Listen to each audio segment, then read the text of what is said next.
Hello, folks. Welcome to my new DWA sofa in my new DWA house in my new DWA town. That's right, folks. It's Drinking with Andrew on a Saturday, and later than I even scheduled it for because things got on the way. But anyway, we're here. Well, I'm live. We've got a few viewers. We've got Pat and Chris already in the chat flirting with each other. That's excellent. I'm good, thanks, Pat. I hope you are as well. Still adjusting to the new house, still surrounded by cardboard boxes, still having to order stuff and spend thousands of pounds. But every day, or at least every week, is a step forward.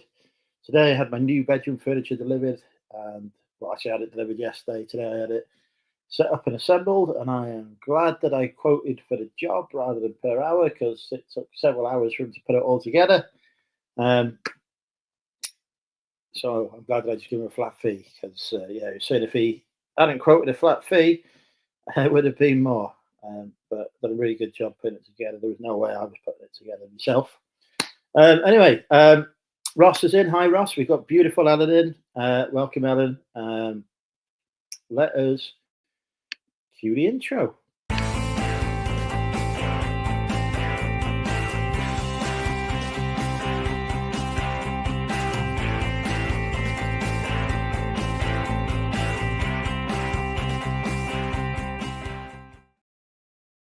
But there we go, an amazing top quality introduction there, done by Bofix Accounting. Use Bofix for all of your accounting needs. I'm okay, I'm good, thank you. How are you?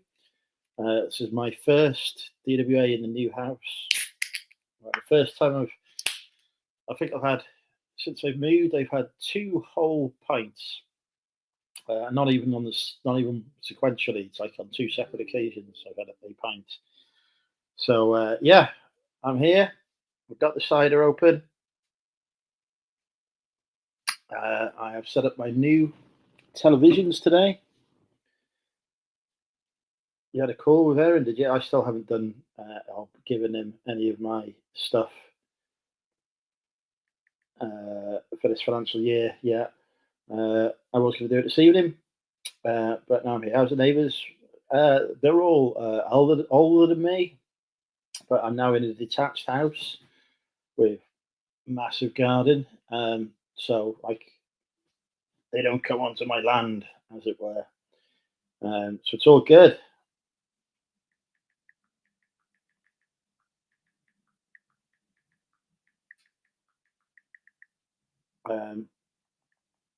So yeah, happy with where I am. Literally, the beach is a few hundred meters that way. Just far enough for it not to be a problem for the insurance company, but close enough that it's like a 2-minute walk. There is a sand dune in the way that I have to climb up, but that's about it. Anyway, I'd like to say hello to Jess and Angel watching. I don't know who else is watching, but hello, Jess. Hello, Angel. I actually assume it's both of them because it's Jess. Anyway, I can't keep up. It's hard enough as it is. I bought myself a new washer dryer off from AO.com. I actually got it from eBay because it was more expensively priced on eBay, but they were doing a code for, I think, 10% off. And then eBay were also doing a Black Friday code for 20% off, and you can stack the codes.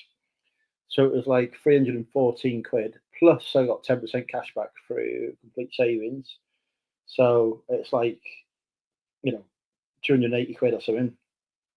And then when I put it in, I noticed that there was a slight scratch on it. So I just took a picture and sent it to AO and said, "Oh, there's some cosmetic damage on the washer dryer. It can be 40 quid." So I now have the world's cheapest brand new washer dryer, but unfortunately, it is not. I didn't realise that it's a weird shade of grey. So now I've got to speak to AO.com to see if I can get a dishwasher in the same colour as that, because it turns out it's not the colour I thought it was, which was graphite. It's actually darker than graphite, and they don't make dishwashers in that colour, or high sense don't make dishwashers in that colour. So I'm going to start dishwashers. This is the stuff that's on my mind at the minute. Because I need a new dishwasher and I need actually covered removing to put it in as well. Because I've just done the dishes and that was not fun. Yeah, but anyway, we've got a new sofa. This is a fancy sofa, full leather sofa. It's got USB ports on either side. I didn't even know that was a thing. I turned it in. They bought it, put it in the room for me, and they said, "Oh, where do you want it plugging in?" I said, "What do you mean? It's not a recliner, is it?" "No, it's not a recliner, but you've got USB ports on either end of it." So yeah, now I can charge my phone while I'm sat talking to you. Although actually, I could do that anyway because I could just plug it into the laptop and run a cable from there. But yeah, so new DWA sofa. This is the only sofa of its kind in the world as well. It was a sample that was a production sample that was built, and I decided not to proceed with making this range of sofas, and I have no idea why. It's brilliant. It's actually, I can actually lie on it, and I'm 6'4" tall, and I can lie on it, like properly lie on it and stretch out. So yeah, new TV that come yesterday. Set that up today, and various Smeg appliances. Yes, wipe proof. At some point, we will have to christen the sofa, but I need to find a victim for that, a participant for that. How is everybody anyway? I have not kept up with anything that's going on outside my own life for a bit. I now sell on Vinted Pro. I see everybody's having difficulties, or lots of people having difficulties getting money from Vinted. But I maybe it's because I converted my old account over to Vinted Pro, but I've had no issues with withdrawals or verification at all. It verified me straight away as part of the process of moving across. I'm a limited company as well, so I don't know it's a difference. But yeah, plenty of money has been paid out from it.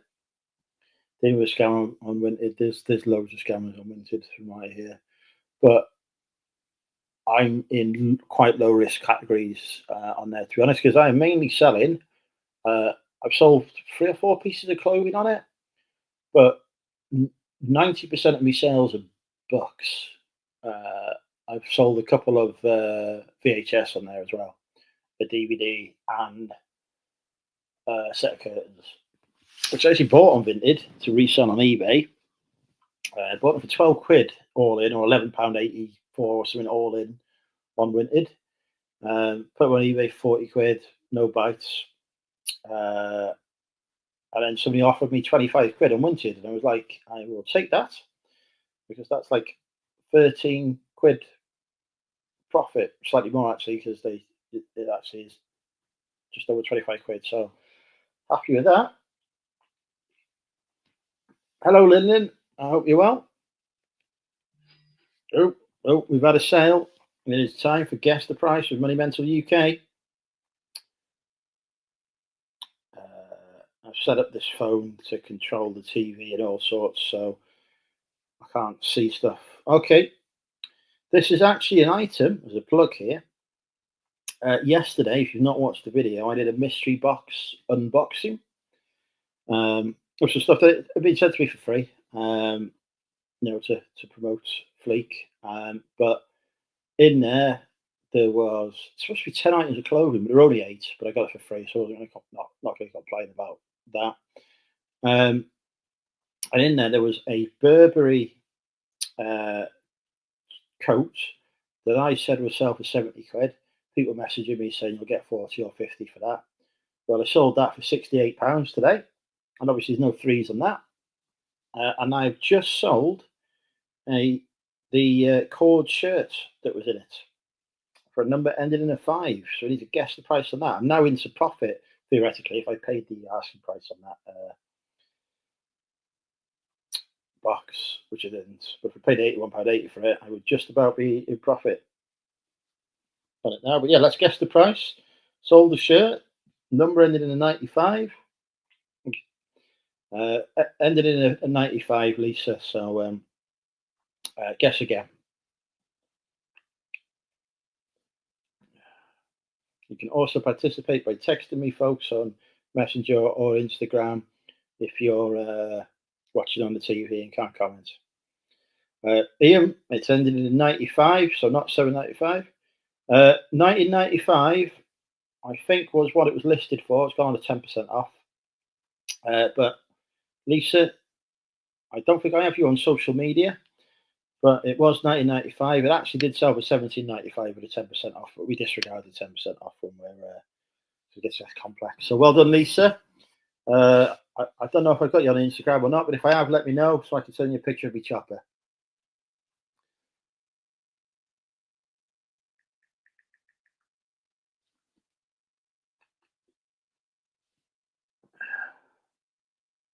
But we have actually had a guest on Instagram at the same time as well by looking at it. So I have to send a picture of my chopper on Instagram as well. Bear with me. I've got to go through a lot of photos of clothing and other stuff because I've returned to listing this week because it occurred to me that I need to pay the rent on my warehouse at the end of the month. Fortunately, eBay has been good to me.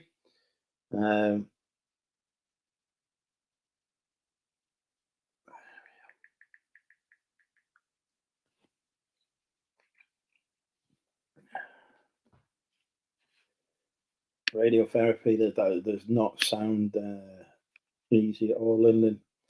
Burnt neck. Well, at least it's not his penis that's burnt because I imagine that would be a lot worse. Anyway, that's took me. Oh, we've actually took me nearly 10 minutes before I said something controversial. I'm doing well. I haven't even put a link in the chat for anyone to join, have I? So out of practice with DWA. I think the last time we did it was the charity special. I'm very grateful to everyone who contributed to that as well. We raised some good money for the Alzheimer's Society to help people not get Alzheimer's. So really pleased with that. The house is a mess at the minute, so I won't give you a tour of it. We nearly did this from the bedroom because the bedroom's the only room that's. I mean, there are 3 boxes of clothes in there that are my clothes that I need to put in the wardrobe. Now the wardrobe is set up, but it's the only room with space to move really at the minute. But it's not right not doing it on the sofa. So DWA comes from DWA sofa, and we bought a new sofa for 500 quid. So got to do it. As well as coming out, I need to put some more videos out now. I filmed loads of videos on it, and then I moved house, so I did not have time to put anything in. And today, only today, I got Wi-Fi. Looks like we've got our first guest coming on. I can see a massive nose. Welcome, Ross. Hi, mate. You all right? I'm all right. How are you? Yeah, not bad. Not bad. Yeah, recovering. Jumbo sale today. Yes, I saw a reel of yours on the Instagram. A jumble sale run by a charity, I believe.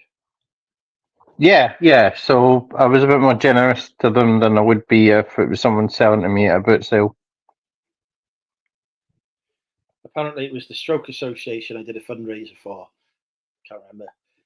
So, how much did you spend? Probably about 30 quid.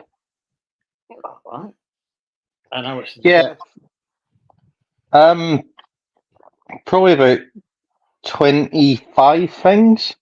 So got about 3 pairs of Levi's, 50p each. Well, Christ, that's what. Let's just say conservatively £60 worth of jeans. Yeah, I got a massive bundle of Shrek animals for a £5. So 25, 30 quid. Yeah, some mad Avatar playset for a £5. Don't know any value on Avatar stuff. No, well, and I'm happy selling it because I hate Avatar. They need to stop making it. No one asks for the films. No. I like Avatar. Oh, I like the first one. The second one was a bit meh, really, but I like the first one. Yeah. I got a Hammersley Crombie jacket, full wool. Do you know? I've forgotten it. James and Sarah, I forgot the name of their channel now. Oh, Tonks Boutique. Yes, Tonks Boutique. Didn't even know Crombie was a finish. I always see Crombie all the time. It's like, well, buy it because Crombie's really good. I said, oh, it's made near them, and they said, oh, you see it all the time. So put your money in it. It's like if you get a Crombie coat, you could be 80 quid plus. Yeah, no, definitely. Well, I am actually selling a lot of coats at the moment, picking up a lot of coats, selling them because charity shops and that they do tend to price coats up. But I don't mind paying £10 or £15 for a coat if I'm going to sell it for at least 50. I'm happy to sell it for 30 at the minute as well. I'm paying 10 quid for coat selling for 30 because with no fees and it sells in a day or two. If you obviously got to pick up the right coat, but the sell through rate at the minute on them is phenomenal. So I'm like, that's 10, 15, 20 quid in my back pocket. I'll take that. Thank you very much. Well, definitely. I mean, there's a Uniqlo down jacket I bought yesterday in a charity shop for £15. Sells for 35, but the selfie rate on it's really good because the Terapeak thing on your phone. Yeah. Have you noticed that it gives you the selfie percentage? Yeah, I have. Although it does calculate it in a different way to how I calculate sell-through, but yes. Yeah, so I've been using that a lot, and it's really handy when you're outsourcing. But yeah, just be slightly cautious of that. It can give a higher figure than reality because it's looking across. Well, it depends how you set it up, but it could be looking across 12 months worth of data, 3 years. Whereas when I'm looking at the sell-through rate, I look at the last 90 days. So it only gives you the selfie rate of 90 days. So if it's more than 90 days you're looking at, it doesn't have a selfie rate percentage. Yeah, and yes, that was one of the things. But even on the 90 days that it calculates, it's not always accurate because sometimes you get results in there that are a different item because it's just picked it up. So just have a look at the listings that are on there as well. Don't just look at the selfie. Look to see what it's pulled through on the products because sometimes you have a random thing like a DVD turned in there just because somebody's put like Crombie in the DVD title. Actually, yeah, that's a fair point. Although I think sometimes when you search it, it comes up with different categories. So, like, say you were searching for Crombie, you could click on coats, and it would come up with that. So it does do it by category. Yeah. It didn't used to do the category view on it, but I haven't used it. I haven't been sourcing for other than coats. I haven't been sourcing for a while, so I haven't used it. Well, have you still been listing with your move or that? I only started. I have not up until last Saturday or Sunday. I can't remember. I think it was Saturday. Up until last Saturday. The last item I'd listed until last Saturday was on September the 27th. So nothing listed in October at all. Wow, that's quite mad. Nothing listed for the first couple of weeks of November. And then I was like, okay, I've got like 500 quid left in the business account now, and I've got to pay £1,000 worth of rent at the end of the month. Not £1,000 worth of month, £750 worth of rent and utilities at the end of the month. So I think I need to get back to listing. Yeah, you definitely do, especially this time of year. Because it has been very good on eBay. Yeah, I've got to be on about 250 for today, at least. Which means I've actually now raised enough to pay the rent of today's proceeds in. Brilliant. I'm giving the tour. No, Dave, there will be a tour, but when the house is not full of boxes, I can't even get upstairs in this house at the minute. So watch out on YouTube for a tour. That will come after I've done after I caught up on my warehouse videos. Warehouse is still not sorted. Yeah. It's just I was. There's another day on it. It was just as I was cracking through it, my buyers finally decided they were going to complete on the house, and then they give me like literally 2 days' notice. Bloody hell! They were an absolute nightmare. Any single lady neighbour, probably, but they're probably over the age of. They're probably drawing their pension. I live in a coastal town now, Dave. So It's a popular retirement spot.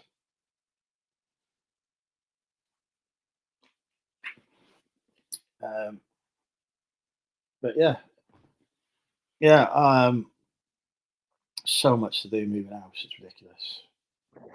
Yeah, you probably still have boxes laying around. Yeah, you probably still have boxes laying around in like a year or two's time that you haven't unpacked yet. I just got, because in my old house, all the kitchen appliances were integrated, and all of the bedrooms had built-in bedroom furniture. Hmm. So obviously, moving here, you can't really take integrated appliances and built-in furniture with you when you move. So I've had to buy all new appliances and buy bedroom furniture. So I went to the furniture shop like only 2 days after I'd moved, and I was like, I need to buy a whole new load of bedroom furniture. So we did a deal on it, agreed installation and everything. And then as after I paid, they're like, "Oh, it'll be 2 weeks before you get it." Oh, Jesus Christ! Could have told me that beforehand. I would have gone somewhere else quicker. So what, you've just been using boxes in your furniture then? As furniture? I've just left the clothes in the boxes, and I've just been washing, clothes and drying them, and just basically, I look like I've had the same stuff on. But I haven't. I've just been washing it. My wardrobe rotation has been very limited. Okay. Hey guys. Like The Simpsons. Hey. So a bit Welcome. like The Simpsons. So yeah, it's been. I ain't moving house again. I think It's very stressful. You say that. I think Lyndon is flirting with me. Lyndon, I'm up for it if you are. Hey Lyndon. How you doing, buddy? I think I've probably just heavily insulted Lyndon by suggesting she's old. Don't mean you're old, Lyndon, at all. Yeah, I know I ain't moving again. Honestly, my buyers were the absolute nightmare. First of all, they reduced their offer on the house, which I refused. Wow. And then That's a bit cheeky. the day before we were initially due to exchange, he come round and he said he wasn't going to exchange unless I. Bear in mind, the house was now packed up, full of boxes everywhere. We weren't going to exchange unless I arranged for the carpets to be cleaned. And I was like, no. A, they can't get in here to clean them because everything's boxed up on top of the carpets in boxes. You can't move. And B, you're only going to replace these carpets anyway. So why the hell would I clean them? That's really cheeky. So then he took an extra couple of days to exchange. But Just trying it on though, aren't they? Oh, they're just taking the piss. We had this big fuss about he wanted to convert the garage. He wouldn't buy the house until he had consent to convert the garage because there's a restricted covenant, which basically means you've got to pay red road money if you want to convert the garage. I said, I'm not paying that. I said, get that sorted out when you move. Oh, but they might say no. I said, they won't say no, will they? So he had to get red road to go through and give consent for that. And they were like, well, he doesn't even own the house. Why is he asking us for consent on a house he doesn't own? Can't he wait until he moves in? That took a month extra. Wow. Well, yeah, you've lost a buyer again, Ali. Jesus Christ, that's the third one. That's ridiculous. Welcome, Dave. Do you have any Smeg appliances in that kitchen? Everything in his house is smeg at the minute. All you need to do is look at the pictures. I've had about 2.5 grams worth of Smeg stuff for 500-ish quid. Wow. Thanks to my excellent eBay sniping skills. Okay. Did have to drive to Shropshire middle of Shropshire to get me fridge freezer, and then Car Boot Chris had the privilege of helping me put it in place. Bless him. He's like, "Oh, this is a heavy one, isn't it?" I was like, "Yeah, I got the biggest one they do." It's like I didn't even measure the kitchen to see if it fits in, but it did fit in. At least it's not up a load of flights of stairs, eh? Yeah. Like his fucking old house was, where it was like 3 fucking floors. I'm worried about a canal that's half a mile away flooding the garage. What? Why would that? That wouldn't even come up on the insurance as a problem. Jesus. How much water do they think's in a canal?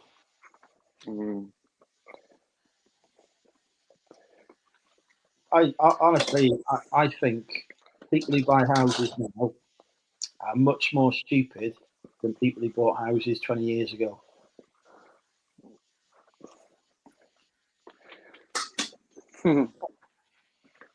It's probably all the legislation nowadays as well. You've got to have a lot more things secure in the house and everything tested before they can sell it. Oh yeah, yeah. I had that pleasure, did you? I had some great certification put in place by my mate. I was like, so look, I ain't paying for people to come around and test stuff on a house that's 10 years old. Can you just do the certificate, please? I'll give you 20 quid. Job done. You fucking sorry, language again. You pain in the ass.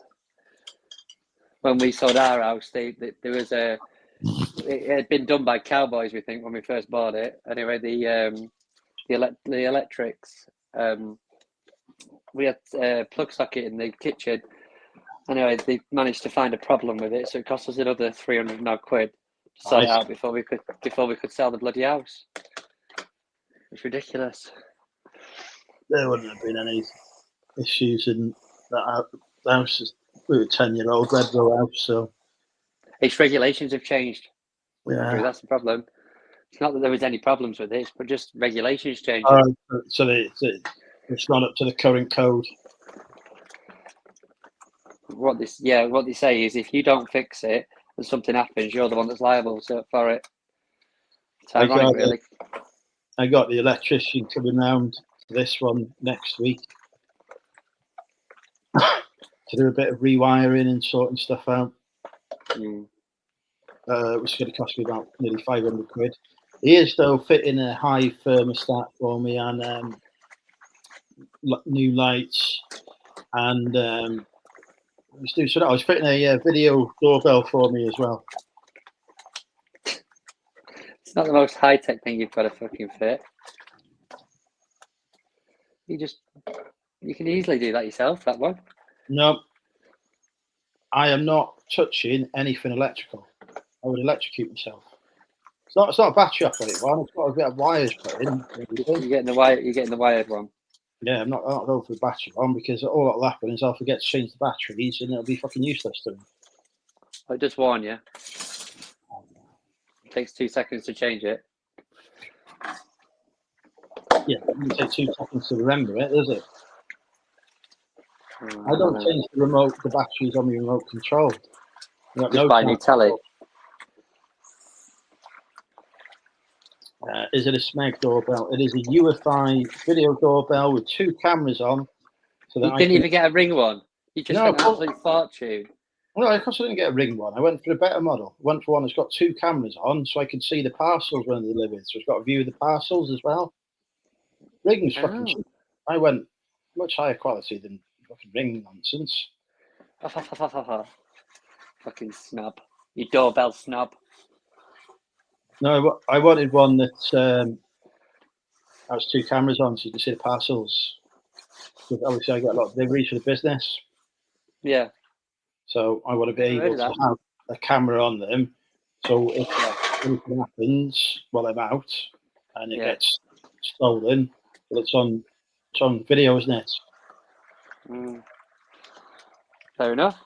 My mum's getting a Ring one. She spent like fucking less than half the price on a Ring one. And I was like, yeah, that's nice. I don't know. Is it subscription based? No. It's got cloud upload, stays in the cloud for 30 days for free. Oh, that's good then. You save a bit of money on that. Yeah, because Ring is 2 days before I release it, isn't it? And I was like, I could be away with work for 4 or 5 days. I need longer. So Yeah. I was like, oh, this is 30 days. I can't imagine I'm going to be away from the house for more than 30 days. I don't even like leaving Wales, so it's a bit relaxed. We got a video doorbell, Ross.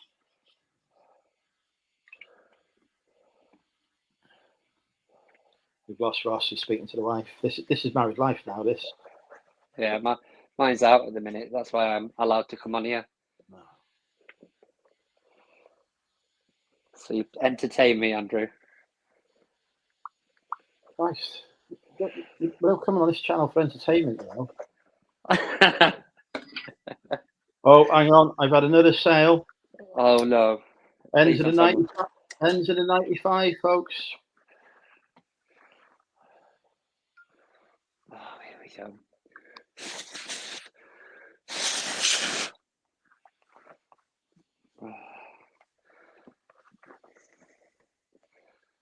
Not $14.95, no. Not $24.95. It's good, but it's not right. Keep going, ladies. You can do it. Not $34.95, no. $9.95. Correct. Right, now I have to send you a picture of me chopper. Oh, I've been wanting that for ages. Right, hang on. Chopper.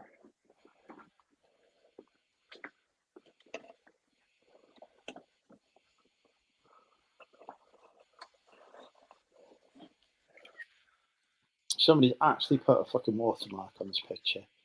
Honest to God, why? So why have you felt the need to absolutely replace everything then? Because I didn't have anything. What do you mean you didn't have anything? You had a house full of stuff. It was all integrated. Oh, really? Wow, okay. All the bedroom furniture was integrated. The TV? The TV was 10 years. No, the TV was one of the first ever smart TVs. Okay. So the only apps it has on it that still work are YouTube and BBC iPlayer. None of the other BBC iPlayer still works on it. not well, actually, that only works for once too. None of the other apps on it work, and obviously, like they don't, support the apps after a few years because they just want you to buy a new TV, don't they? So that's very true. So I've got a 2024 Samsung now, which is brilliant. Very impressed with it. I bet it's like a completely different picture, isn't it? Oh, it's amazing. Because I also don't have a TV aerial in this house. Okay, is that something you're planning on putting in, or are you not paying the fees? Well, there's no need, is there? Because I can watch everything on apps now. This TV's got all the apps on it. Everything's broadcast on there, and I don't watch the stuff live. If it is, so I don't think I've got to get the TV aerial put in. But yeah, they had Sky, and I don't see the point of paying for Sky. No. Yeah, I suppose. Do you have fibre internet or cellular? We only have fibre internet in the UK. We don't bother with anything less advanced than that.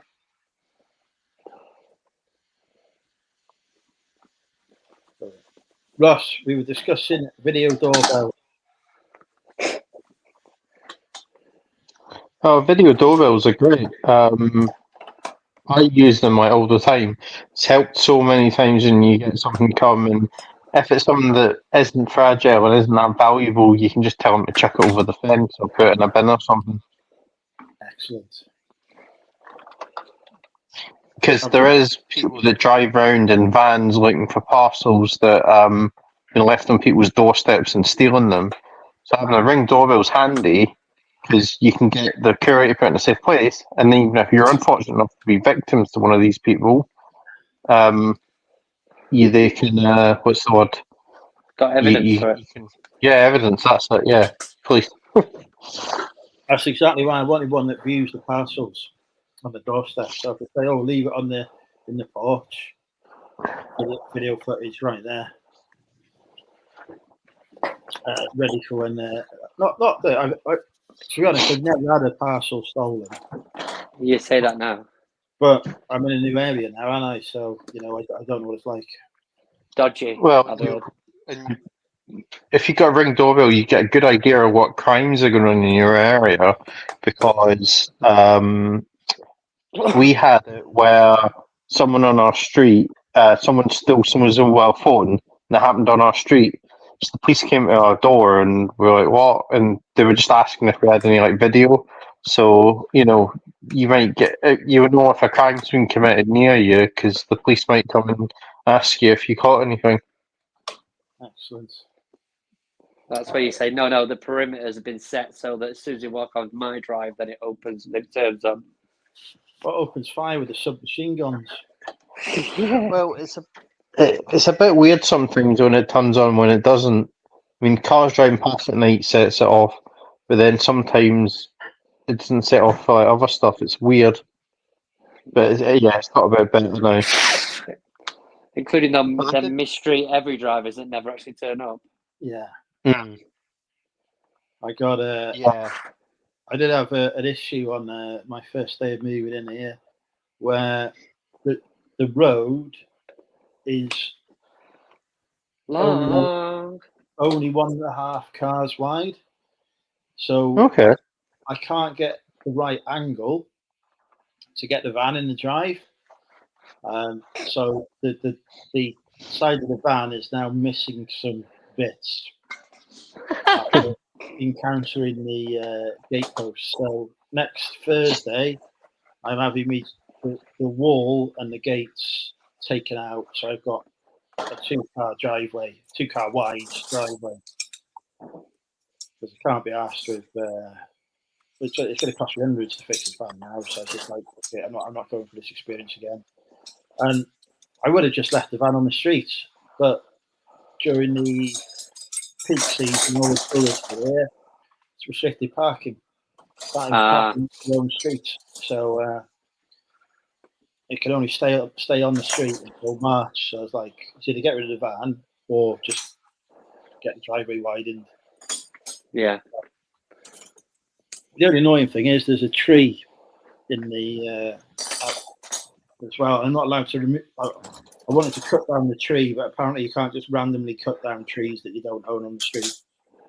Well, they'll have a TPO on it for a start. So I wasn't allowed to do that. It was like, look, I just buy a chainsaw. How hard can it be? But the builders informed me that that was illegal.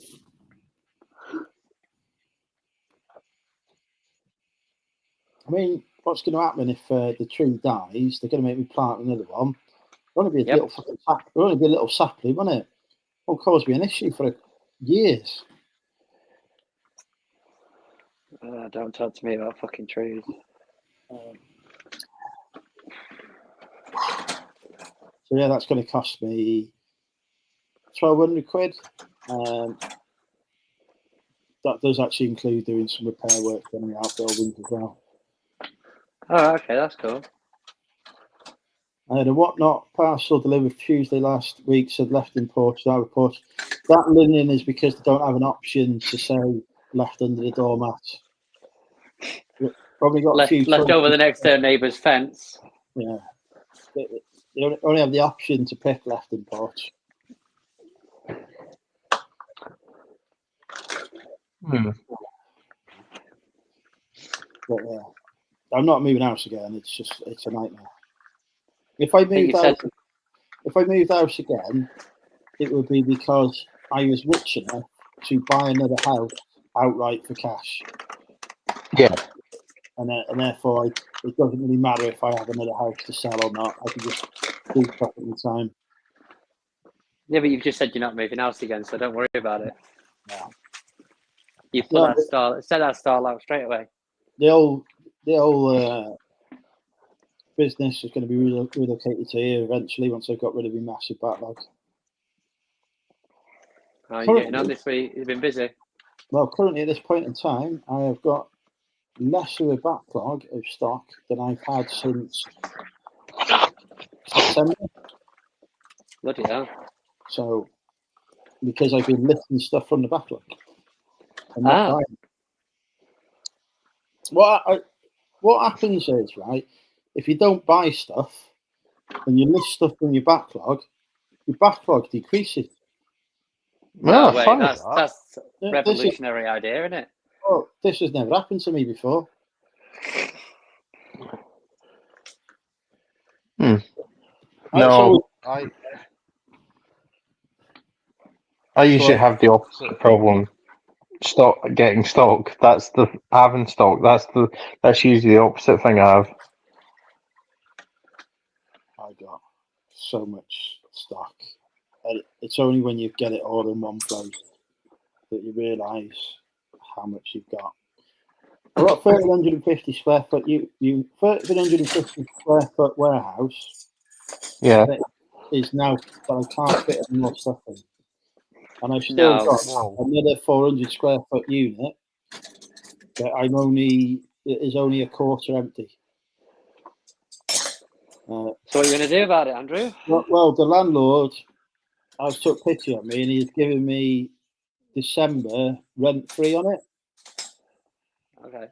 So I'm just going to move everything here to the house and list it. So he gives you rent free for December and you're going to repay him by fucking off and not paying him anymore? Yeah, he knows that because it's in Wrexham. I don't live in Wrexham no more. So how far away is Wrexham now from you then? About 45 minutes if I... Oh, that's not that bad.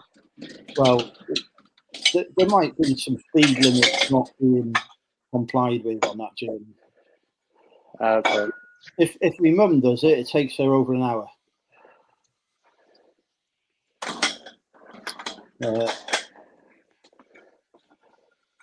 Thank you, Kathy. Thank you, Secret Carper. Hey, Kathy. Yeah, I'll tell you what though, moving a unit from Wrexham to here, I can only do 2 trips a day before I'm fucked. So it's not good. I've tried doing 3 trips in one day, and it's 6 hours of driving doing that there and back, plus the lifting and moving stuff, which it's a 12-hour day, and it's just can't be done. So. It's not feasible.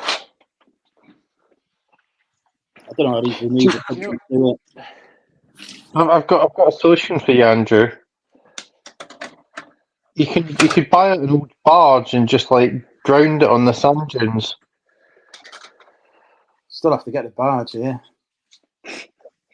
That's all right. I'm sure you could find one in a scrapyard in Turkey and that, and have them tow it over.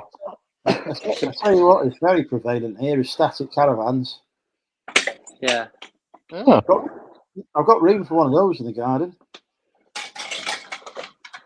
There you go. That'd be like your storage. There's room to open a caravan park in that garden. Really? You love gardening as well? Oh, I've already hired a gardener. Oh, sod off. I've hired a gardener. I've hired a gardener. I ain't touching the garden. You know.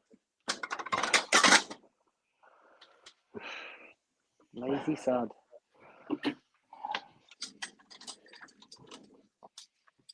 Which reminds me, I think I've paid him to mow the front lawn, and I've just realised that the front lawn is going to get removed because I'm having a driveway put there. So that's going to be a very interesting conversation when he turns up to mow it, isn't it? Yeah. I don't think, I have to say to him, I think we need to renegotiate the deal here because I've got a bit less garden than we thought. My job here is done. I didn't think about that. Right, I'm gonna have to. Oh, fucking hell. Hey Siri, set a reminder. What do you want to be reminded about? Text Gardner to tell him he's having less money. Okay, I've added it. Yeah, but when do you remind me? After he's been. Fucking you're supposed to ask me when. Oh, forget it. Siri, delete reminder. Sorry, I can't help with that. Open reminders. No, I don't want to stay up. Jesus Christ. Fucking brilliant. Right, do you want to know what my reminders are? Not the first one I've got here, 8th of July 2021. Right, I've not been reminded about that. Put the day off on Monday. What the fuck that means? Second reminder. Put the day off on Monday. Says put. Second reminder, right? Get housemate to be donkey. What? I have no clue what that means. That's something we don't need to talk about, I think. Third reminder, email Carla. Don't know who the fuck Carla is. No clue. That's what 2026. Are you sure it's not Carla, Nick and Andrew's friend? Yeah, I wouldn't be emailing her. I don't Might have be back then. I don't have her email address, so I wouldn't be here.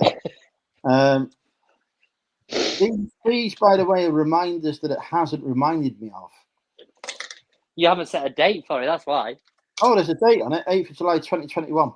And then Okay. 21st November 2022. I didn't get reminded of those at all.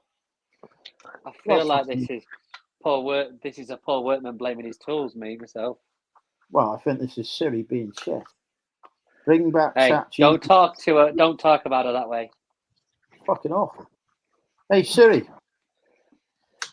I want to take you out on a date. No, thanks. If there's anything else I can help you with, just let me know. Absolutely brutal. She's nothing like Scarlett Johansson in her. Yes, exactly. That's. I'm not happy at all. Jeanette, Jeanette. Carla Jenkins at AOL. Who the fuck uses AOL? Do they still exist? Yeah, they do actually. Which I was actually surprised about. But yeah, people still got AOL email addresses. Oh my god. I used to have AOL in the 90s. Yeah, in the 90s. When they were doing, you can have half an hour free dial-up. Oh, yeah. Per day. So at AOL then. That's like one page back then. Well, that's when like you were trying to load your porn and it was going loading like the Spectrum. And then the half an hour would end and you hadn't even got fucking boob come up. All you got was the face and just the top of the breast, and it's like, oh shit, it's run out. Some people still use dial-up. It still exists in the world. I assume in third world countries like France.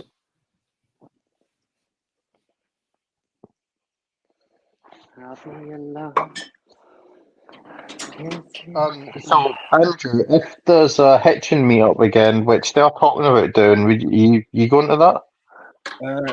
It depends when it is, but if it's not during the Q4 after party, then definitely. I heard the summit's been cancelled. Yeah, it has. Yeah, why is the summit being cancelled? Because they've reached the top. Not a clue. I just heard it on one of the chats saying that it had been cancelled. I was like, oh. I'm asking Ross because he's organising the replacement. Oh, is it? Well, I think they just didn't really fancy it this year, so. Too much business. It's probably too busy at the minute, I would imagine. Yeah, they might be too busy with running the world, taking over the world. Because when we were there in March, they were selling tickets for the 2-day summit. Yes, which have been refunded. So I assumed it was happening because I actually get round to buying a ticket because I was going to be part of the Bofix crew in my role as Bofix promoter. So the plan was. Well, actually, yeah. To be fair, that is quite a shame because we're looking forward to having a drink with you and Aaron and the Weatherspoons.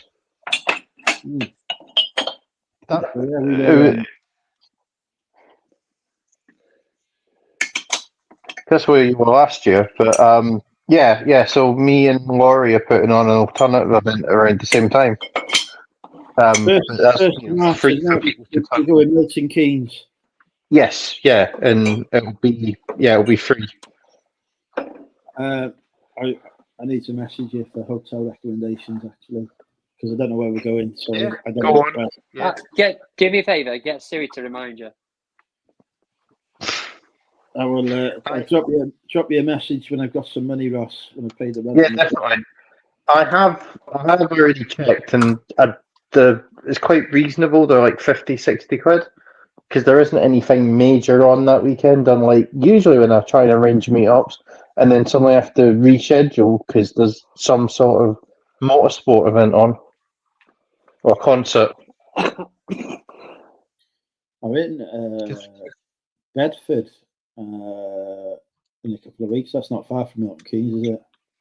Yeah, no, it's not far at all. What are you doing over in Bedford work? No, I'm at a house party. No. With the tech and sports cult. Oh, okay. So yeah, we are. We've booked a house, like a mansion, basically. Yeah. To get drunk and play party games, and that is why I'm now calling Vinted, because Kaylee, who's going and happily married, has said that she would like to marry a Russian mafia boss. So I'm practicing my Russian accent. I was going to say, with some of them shirts you have, you could probably pull that off. Get yourself a bit of a chain. Well, exactly. I mean, so I'm working on the accent in a minute. So we do Vinted Pro. Kaylee. What, Kaylee reseller Kaylee? Yeah. So. She's married. Yeah, well, she's got kids and everything, so I assume she is. Yeah, but she's not met the Russian Andrew yet, has she? Well, she's met the English Andrew. Put it that way. Andre. Yeah. So I don't think she's that impressed with English Andrew, so I don't think we've got any chances there at all. Russian kingpin. But I enjoy winding her up. So is that because anyone in tech and sports lives in Bedford, or you just picked Bedford as a location? It was just the only place we could get somewhere that could accommodate the number of people we needed to accommodate. Okay. Also, you can go and visit the society in Bedford.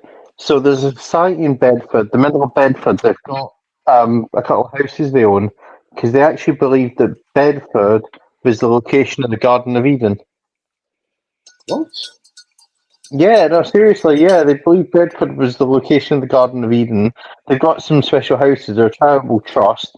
They help, they've got houses that they rent out to disadvantaged families at preferable rates and that. We're just going to have to pause there, Ross, because we've had a sale.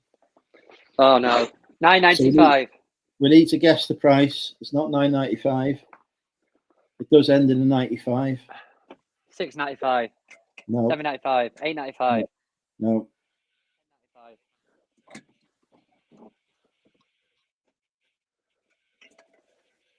$19.95. No. Not $12.95. No. Not $3.95. Don't think we've got anything listed for $3.95. Ian has got it. Well done, Ian. Well done, Ian. $11.95. Congratulations. Oh, so close. Right, Ross, carry on. So people think the Garden of fucking Eden is in Bedford. Yeah, no, seriously. I'll find out what they're called. But yeah, I'm not even joking. Oh, I believe you. I've seen all kinds of weird shit, and that does not surprise me at all. See what I had delivered today, Andrew. This nice special box. You don't have to read the title to me because the fucking lights. Blazing Saddles. Right. Okay. No idea. Love that film. Love that film. Never seen it. Sounds like a western. Oh, God, you've never seen Blazing Saddles? Wow. I was impressed, though. I mean, it was expensive, but it came in its own little Warner Brothers box, which is cool. Don't you forget about me. So it's called the Panacea Society, and they've actually got allotments in the centre of Bedford that they said is the garden in Bedford. The allotments. So you can go and visit. Yeah. They think the allotments. I don't. I won't be going anywhere to visit. To be honest, 'cause what's happening is on the Friday, I'm on an all-day drinking session in Wrexham. In where? Wrexham? Yeah, I'm supposed to be in Bedford for 3 o'clock the next day. So I can imagine that when I wake up on the Saturday morning in my hotel, I'm now going to get a fucking hotel in Wrexham as well. That's quite funny, isn't it? Oh, okay. Yeah. So I stayed in a hotel in Wrexham. I did offer to stay with people, but the problem when you stay with people is they want to talk to you. Can't be asked for that. So I booked a hotel. And then, so if I check out the hotel at the last minute possible, which would be midday on a Saturday, it's 3.5 hours, I reckon, to Bedford. So I'm not going to be there for 3 o'clock. By the time I get there, I don't want to be there at the house too late, because if I get there too late, I won't get first dibs on bed choice. And bed choice is very important because I don't want to end up with a shit bed. You're such a sociable animal, aren't you? So I've got to get there as soon as I can to make sure I get a decent bed, and then I'll be starting drinking again. On the Sunday, I will be completely fucking annihilated.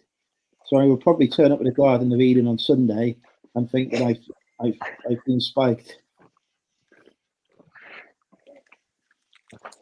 Well, what do we know? What kind of basis that they've formed these conclusions on? They've seen a map in the Bible, have they? And they've assumed continental drift has meant that fucking Garden of Eden has moved to fucking. You've literally just broken him. He can't compute, can you, Andrew? Are these the same people who think the Earth is only 3,000 years old? No, the ones that think it's flat.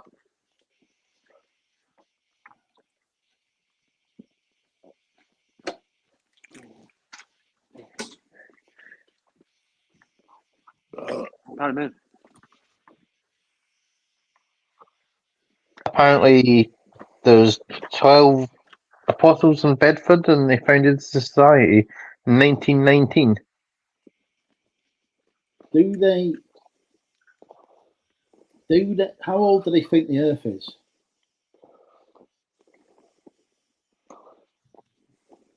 Oh, we've lost them again.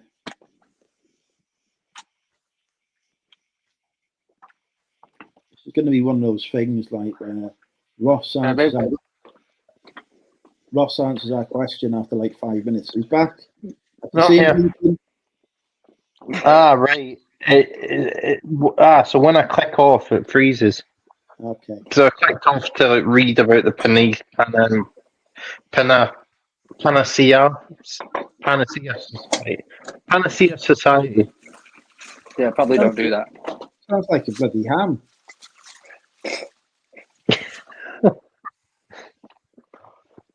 So how old do these people think the Earth is?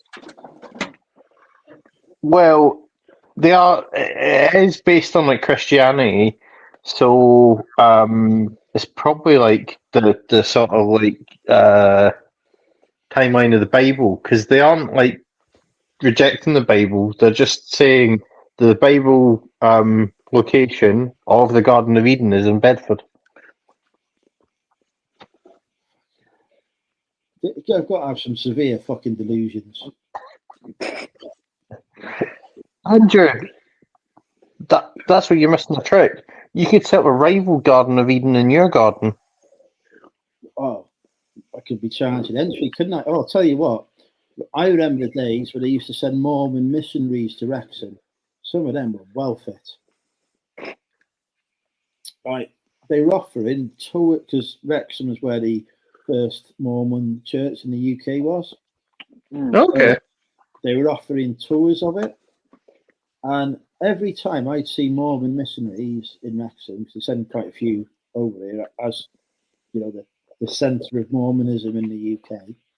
By the way, They've always been well fit. So I was like, as soon as they said they was doing tours, the Mormon church, I said, "Oh, I'll do a tour. I'll be up for that." Fucking hell, they give me the ugly ones. I had the two ugliest missionaries that must ever left the fucking USA. Oh, I was so disappointed. Well, interestingly enough, there was 2 Mormons on the Wetherspoons game on Facebook today. Were they in Wrexham? No, it was somewhere. No, it was somewhere else. But have you heard of the Wetherspoons game on Facebook? Yes. Basically, as far as I can work out, attractive women put pictures of them wearing very little clothes up there and get free drinks. Well, it's not just that. People, so like, you know how you get Fucking messages suicide. on eBay from people saying that, like, I don't know, the dog is blind or something, so they need like £20 off this item. Well, it's like that on that group. So people do come up with stories. It's And usually someone's broke up with someone or someone's getting a divorce. they're always stood up for a date. Some incredibly attractive knockout beauty has been stood up for a date. And you can just see in the edge of the photo the hand of the bloke who's took the picture.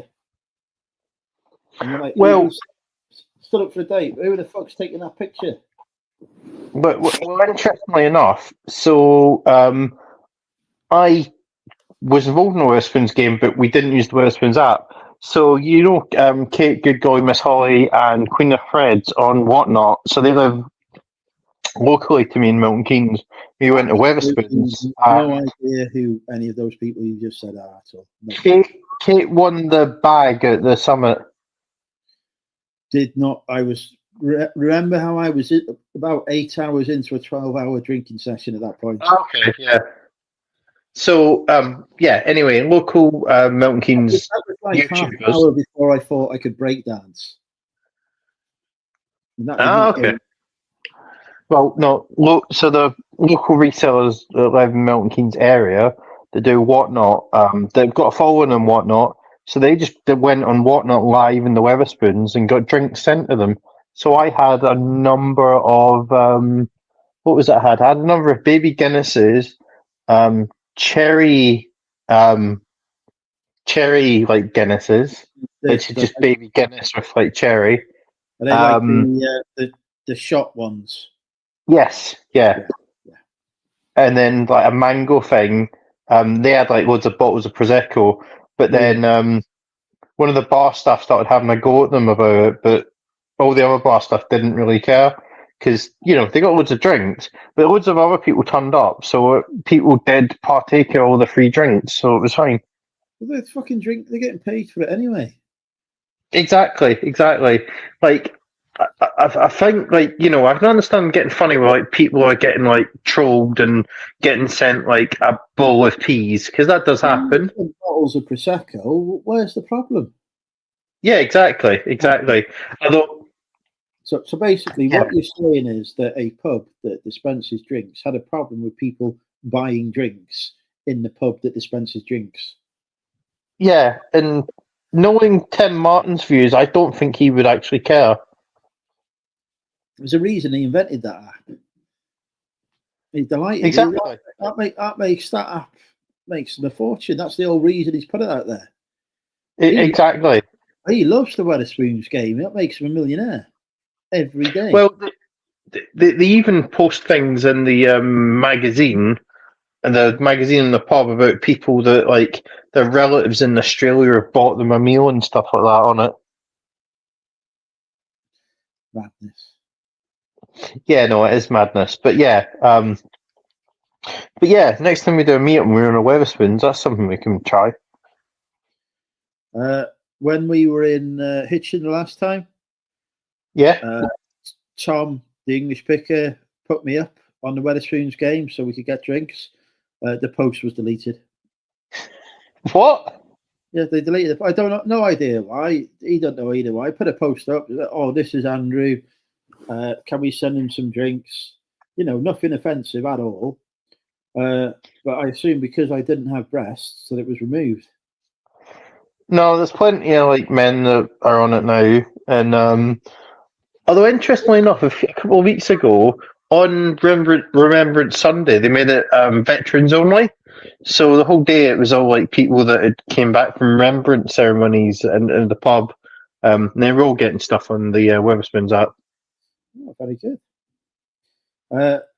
I did used to be part of the Army Cadets when I was 14. So I am a veteran of the cadets. Fucking hell. So I had to go to Nestcliff Army Training Camp and be left there for a night, and I got fucking lost. How'd you get lost? You're 7 foot tall. Because it's You can see over everything. Because they're fucking woods. And Well- they are taller than me. Whatever. well, Milton Keynes' premier YouTuber, not me, Autistic Psycho, who is no longer with us. He died in June. Not I actually can imagine, joking. Kathy. But he walked around Milton Keynes in full army gear, but he would never been in the army, but he said he was a private military contractor. Basically, he was a bouncer a couple of times, but he said that it was private military contracting. Brilliant. So, I've got a question, Andrew, just to change it slightly. Have you organised any takeaways from around there yet? No. Yeah. I'll tell you what has annoyed me today, right? So, in July, when I had my 21 plus 19th birthday, Oh, yeah. I had booked into a restaurant here for a meal called Patagonia, which does the best, or did the best steaks ever. Now, the week before my birthday, they announced that they were closing there and then, that evening. And so They realised you were coming. well, so I never got my meal, right? And I just walked past there today to do Marks and Spencer's shop, Still open. and they've turned into a Thai takeaway, not restaurant, a Thai takeaway Okay. called Cider. Now, this Thai takeaway, I've been waiting months to open, right? But they announced in February they were coming to Prestatyn. So it turns out they've always been, because I walked in and had a word, they've always been going into that building. So when I booked my freaking birthday meal to go there, they already knew they were fucking closing the following week. Bastards. I was coming in, I was like, why the fuck do you take the money off me? Can I So just say, I'm how fuming. impressed I am with the level of detail, the fact that you've been checking the local takeaways out since February. Oh yeah, I've been planning to move here a long time. There isn't a KFC there, is there? No. It's a sore point, that, Ross. Is there any sort of sun fried chicken fare on offer? There's Effie's Pizzas, which obviously that's pizzas. Turkish pizzas. There's a kebab shop, which is kebabs. That's all right. Most of the takeaways are fish and chip shops that shut at 7 o'clock at night. I mean, I barely fucking finished lunch by that time. So there is a Domino's. Wow. The only chain takeaways there are in Prestatyn is Domino's Pizza. There is a Greg's, 2 Greg's now actually. They've opened another branch, and there is a Subway, and that's it. Wow. There's no McDonald's, no Burger King, no KFC. Have you managed to move to a part of the country where there's no McDonald's? There is no McDonald's. I don't believe you. There is no McDonald's in Prestatyn. You haven't found it. No, there is no McDonald's. Well, Andrew, so I've got another business idea for you. Is it a McDonald's? Get a fried chicken shop. Get in the market for starting. You've got to open a KFC franchise. Yeah, you could do that as well. There is a KFC in Rutland Alley, but that is not close to me. I'm not in their delivery range. Right. My mum is in the delivery range because she is at the other end of Prestatyn, but the end I'm at is just outside the delivery range for it. I think I might just be in the delivery range of real KFC, but I don't want anything from real because that's basically inviting herpes into my house. Did you have a fellow reseller come and help you that came from real? Criminal Bay he lives in. Technicality, Steve. Oh, sorry, mate. Yeah, I didn't realise. He's very keen to have it be known that he lives in Criminal Bay and not real. Good day. Even though you can see real from his house. Yeah, it's a lovely view to be fair. But a KFC franchise, but all you need to do with KFC franchise is run it competently, because we've had like 2 in Milton Keynes shut, but it's because it became obvious that the people running it like literally couldn't be bothered. The chicken would be cold, the customer service would be really poor, stuff would take ages, the staff would be shouting at each other. So they've shut. We've got a Slim Chickens, and we've got lots of other places, and we have a KFC, but it's now opened in the Milton Keynes shopping centre, so it's always rammed now. You have just reminded me of other branches of chicken places, right? I once had sex in a Dixie fried chicken. Wow. That is the only time that I've ever cheated on KFC, and I literally cheated on KFC in there. Well, funnily enough, I had a Burger King last week, and it was amazing. Like, so much better than McDonald's. Like, the actual cheeseburger was great. They've got a chocolate milkshake, which is really nice, but it's 976 calories for a single milkshake. I have no clue what that means. What calories? Yes, no clue. How many calories are in a roast dinner? Probably 1,287. Okay. Wow. So now Wow. that is now we've got the context. I never look at or read out or understand calories. Now we've got the context is that basically in a drink you had 3/4 of a roast dinner. Yeah, or 2 Big Macs. Fuck. I don't. So again, Big Macs are only 480 or so. I should explain. I don't eat McDonald's. I do not visit McDonald's. It is not on my list. It's not KFC, so it's not an approved takeaway. So I have no clue what a Big Mac is. To be fair, their chicken offering is quite poor. The McSpicy McTasty just tastes like a bland KFC, and when they brought out the Chicken Mac, it was awful. Also, testament to how bad McDonald's has been recently, they've brought the McRib back, which everybody was raving about. The McRib they've got actually tastes worse than the Rustlers version. Jesus Christ! I did go to McDonald's once this year when we was bringing stock over. Me and Grant. I don't know if Grant's watching. I might even be watching. If you are, hi Grant. Well done, Grant. But me and Grant stopped at the McDonald's in Flint. Oh my God! It was honestly one of the worst dining experiences of my life. They had their fucking woman walked in there. I had no fucking clue how to use the ordering system. I never been in there. I was saying, how do I order my food? She was just rude.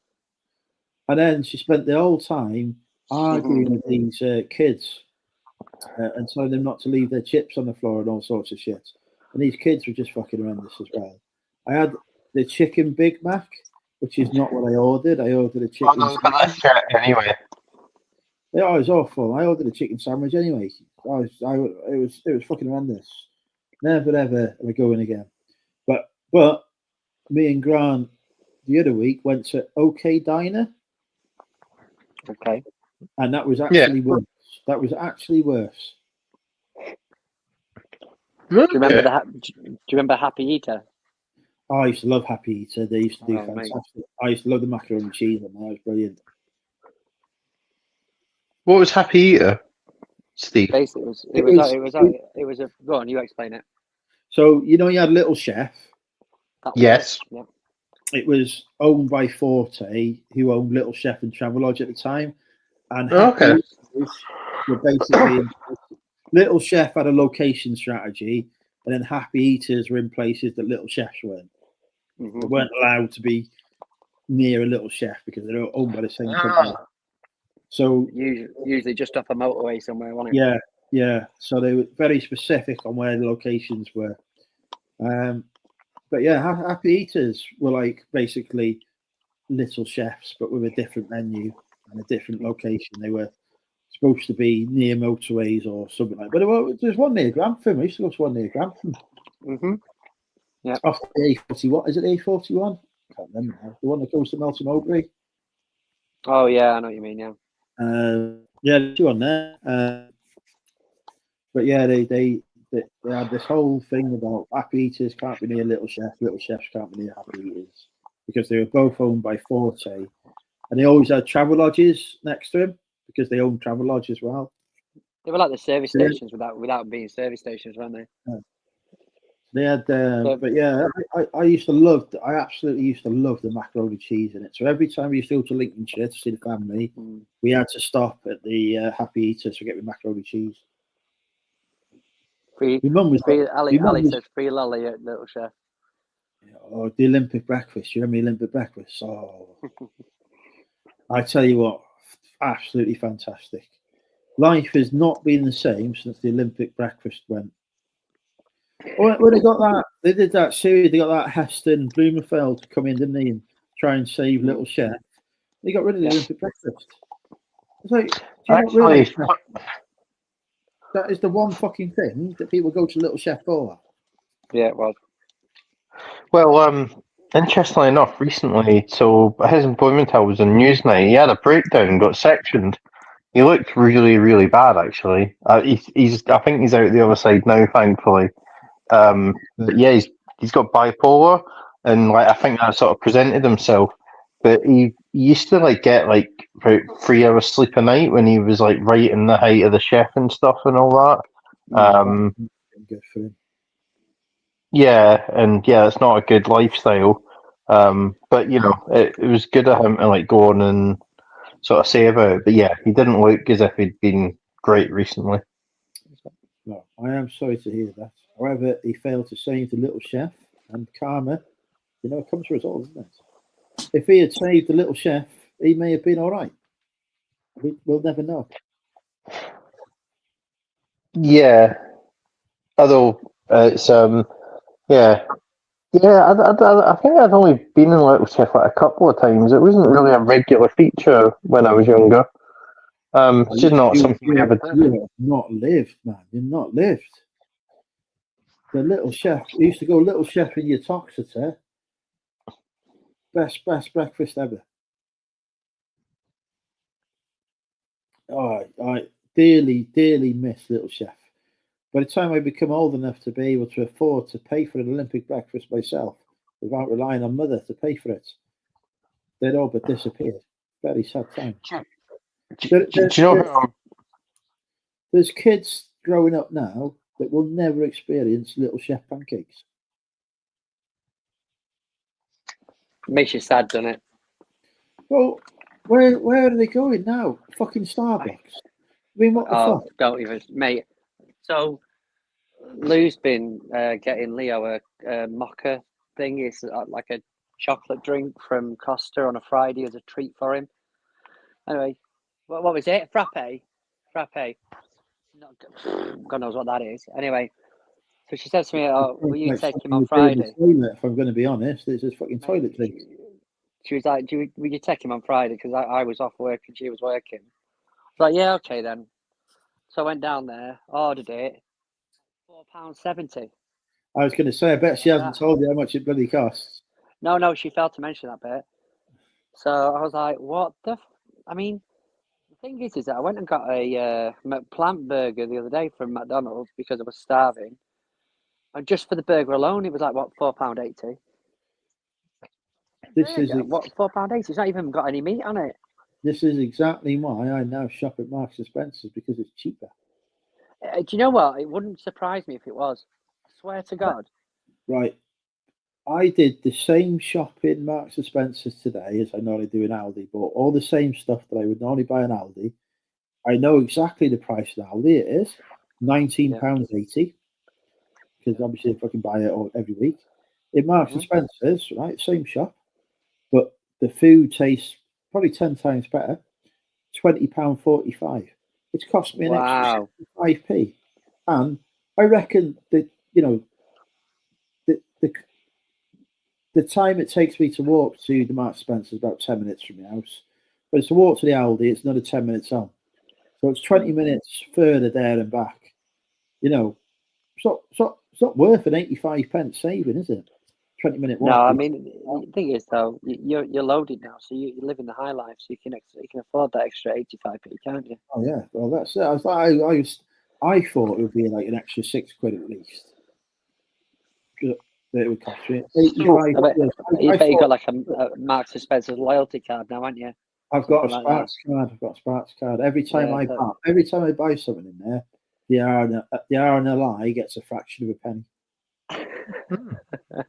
So what does a typical monumental UK shopping trip involve? What are you getting for that £20.45? So apple and mango squash, which actually, to be fair, you can't get in Aldi. So I always have to go to another supermarket for that. It used to be Morrison's, where it was £1.90. It's only £1.75 for that in Marks and Spencer's. I'm saving 15p on that. The 4 pints of semi-skim milk, £1.45, same price as Aldi.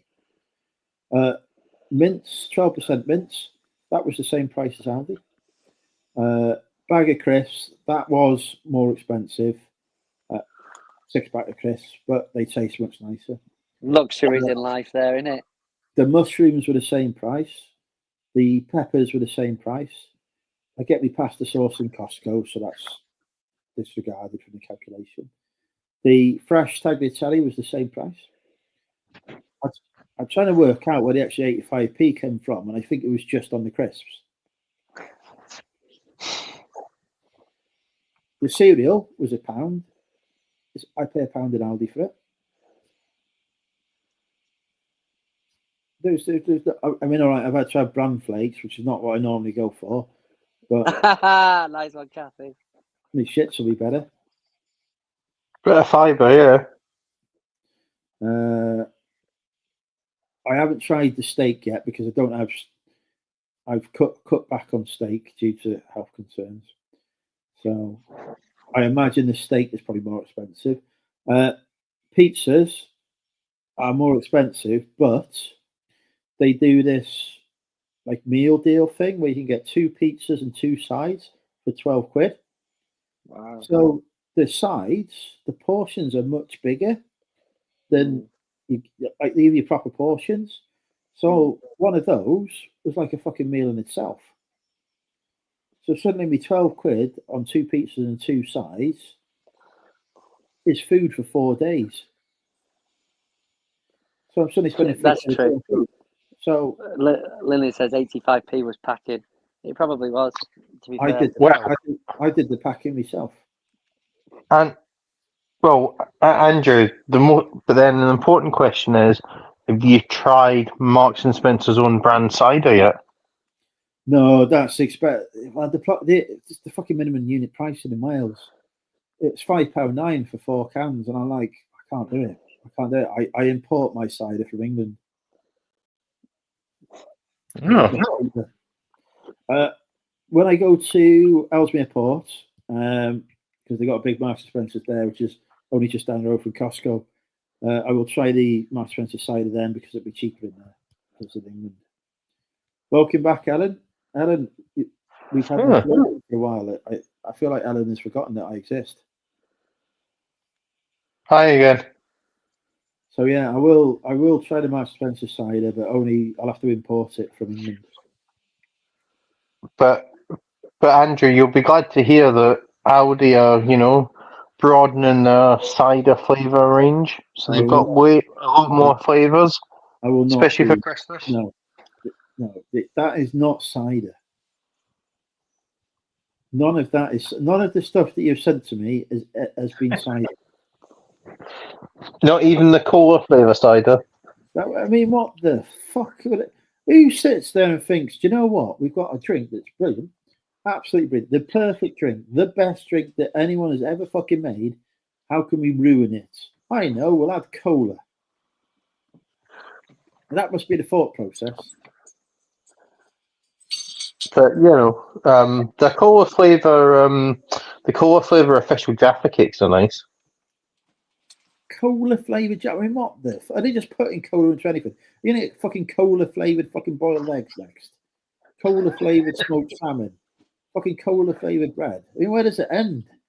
Well, you do get cola flavoured meat. You can get. Oh my fucking god! No, I'm not even joking. They use cola as a barbecue marinade. I tell you what, I saw in Marks and Spencer's today that blew my mind. I went to buy some grapes, same price as Aldi, right? For 50p more, I could have got some candy floss flavoured grapes. Yep, and they taste exactly like candy floss. What the fuck is all that about? I didn't buy them. I thought this is a bridge too far. I'm Yeah, already madness. out of Aldi and in a new fucking world now, right? I'm in Marks and Spencer's. I'm trying it out. What the fuck are you doing with your candy floss fucking grapes? Where has this come from? How does that even happen? Well, Andrew, another good thing to get in Marks and Spencer's, because they are exclusive to Marks and Spencer's, is some Zoe shots. We're going to have to stop for a second because I've had another sale. It is time for Guess the Price with Money Mental UK. This is actually the same item that sold earlier because there are multiples of it. $9.95. Correct. There we go. Thank Right, you. We can carry on now. So, what we need to try, Andrew, is the Zoe shot The what? that they sell in Marks and Spencer's. What's that? Is that not fucking cola flavoured, is it? So, Zoe is the nutritional food research people, and they've got this gut health shot, so a kefir shot, berry flavour, but it gives you all the live cultures that help your gut health. Does it have alcohol in it? Possibly a bit, because it is fermented. So it's not like a shot of Sambuca. No, it's a shot of goodness for your stomach. Right, okay. I think my stomach would be all right with the bran flakes. Right. Mm. No, seriously, it'll do you some good, but they are expensive. Oh, it's blown my mind. This candy floss flavoured grape. What is all that about? Well, no, they've got that. They'll bring out mad things for like Christmas, which I'm not trying till December because I don't eat any Christmas food until December because I'm not like one of those mad people that buy mince pies in September. My mum bought some mince pies last year, thinking that she could keep them until Christmas. For Christmas. For Christmas Day, they run out 21st December. She couldn't get her head around the concept that people buy mince pies before Christmas. It's wrong. They shouldn't be allowed to eat them until the 1st of December. Well, she just assumed that they would last until Christmas because that's when they're for. Big mistake. Yeah. Mistake. She had no mince pie. I don't like mince pies. I find it fucking horrible. She had no mince pies on Christmas Day because they run out, and I was like, "Oh, your own fault." They probably would have. They'd have been alright. Like you could have still had them. They wouldn't have like killed you. She probably did, but I lost all interest in what she was saying to me after the word mince pies. Okay. Yeah. Onion flavoured cola is not and never will be a thing. But I don't like cola anyway, so lemonade is the future. Cafe has said, well, the cream egg is not a fucking Easter egg, is it? You don't give somebody a fucking cream egg. If you've got a cream egg for Easter, you'd be fucking gutted, wouldn't you? Cream eggs are amazing. Kinder surprise egg for fucking Easter. You feel what type fucking git hasn't bought me a full-size fucking Easter egg and give me a fucking cream egg? Well, Andrew, I don't know if you were like me, but when you were a kid and you got like a cream egg Easter egg, and you're really disappointed that the actual Easter egg wasn't a giant cream egg. Yeah, But then, it was a con. It was a big con. but there's websites called there's a website called Pimp My Snack where people have like made cream eggs and that giant cream eggs. And there are, there's two methods you can do. You can either make the fondant stuff yourself, or you can just buy crap loads of cream egg and spoon it into the chocolate. However, since Kraft took over Cadbury's, the chocolate tastes awful now. If you want to try, even before they took it over, I went to America, to Los Angeles to see my uncle about 20 years ago, so well before Kraft took over Cadbury's. And went in the shop, got some Cadbury's dairy milk, whatever it was. It was like fucking dog shite because it was Cadbury's but made in America. And I don't know. I assume it's the ingredients that they use are different to the ingredients used over here, but it was fucking god awful. And my uncle was pissing himself because he knew it was dog shite. I was like, "What's going on here?" He goes, "Well, yeah, this is American Cadbury's. It's not the same." He said, "There's a shop here that I'll take you in. They import their Cadbury's from the UK because they know that it's shit." Well, So, yeah. well, I mean, it's all shit now since Kraft took over it. I'll tell you one thing you try. If you go into Tesco, you try a Tim Tam. The chocolate on them's amazing. That's one of the key benefits of Brexit. We got those Tim Tams on the trade deal with Australia. Yeah. Right, The guys, I'm caramel going to ones shoot are off. really nice. I'm going to shoot off, so I'll speak to you later. Yeah, good to see you, Steve. Thank you for joining us. Take care, mate. Just need to pop to the bathroom, so I will leave you in charge, Ross. Okay, I'll try not to break anything. Bye, mate. Take care, guys. See you, Steve. Coffee Yeah, don't says, take us with you, Andrew. "Oh, sorry, it's only, fortunately, it's on the same floor now." Okay. So now, everyone, you now join us for live coverage of Andrew's phone on the couch whilst he goes to the bathroom. Andrew is, a very experienced player at going to the bathroom, having gone to the bathroom many times in his life. Let's see what the chat's saying.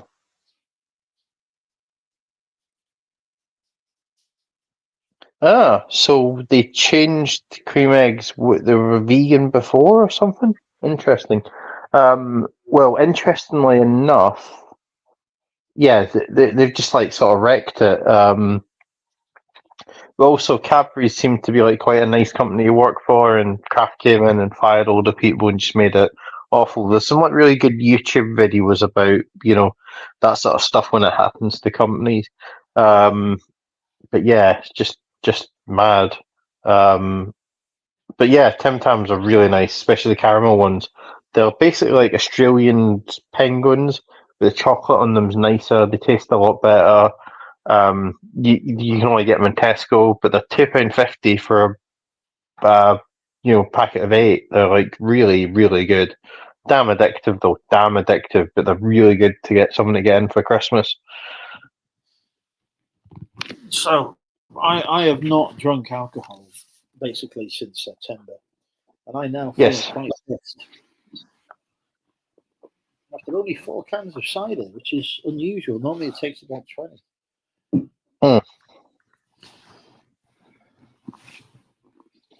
Yeah, you've got to switch back. So I didn't take me AirPods with me this time, Kathy. I'm not on the AirPods at the minute because I haven't charged them. So we're okay. You didn't get to hear me in stereo.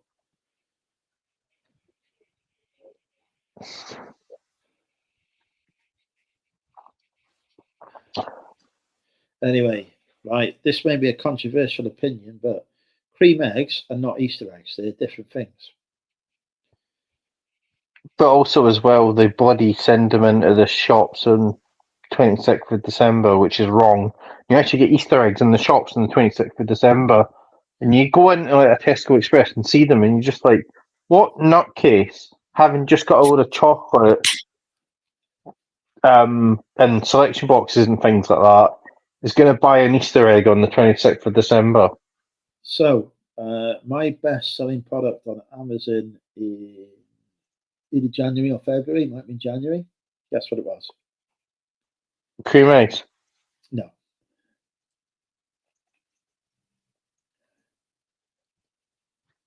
Selection boxes. Easter eggs. No. When all the Easter eggs get knocked down after Easter, have a look at the expiry dates on them. If they're expiry dates, a lot of them will last until the following Easter. Buy them, keep them somewhere cool, send them into. I want cost wash me fucking hands. Jesus Christ, I'm not a fucking animal. Buy them, send them into Amazon. You can't set this. You only send them into Amazon on certain times of the year because they're a meltable item, so they can't have fucking Easter eggs in the summer. Although I sold an Easter egg on Amazon in July. But it's one that they've already had there for a bit. There's a top tip for you: Easter eggs sell really well on Amazon if you're ungated in groceries. Wasn't January because it was February when I got ungated in groceries. It was February I sent them into Amazon.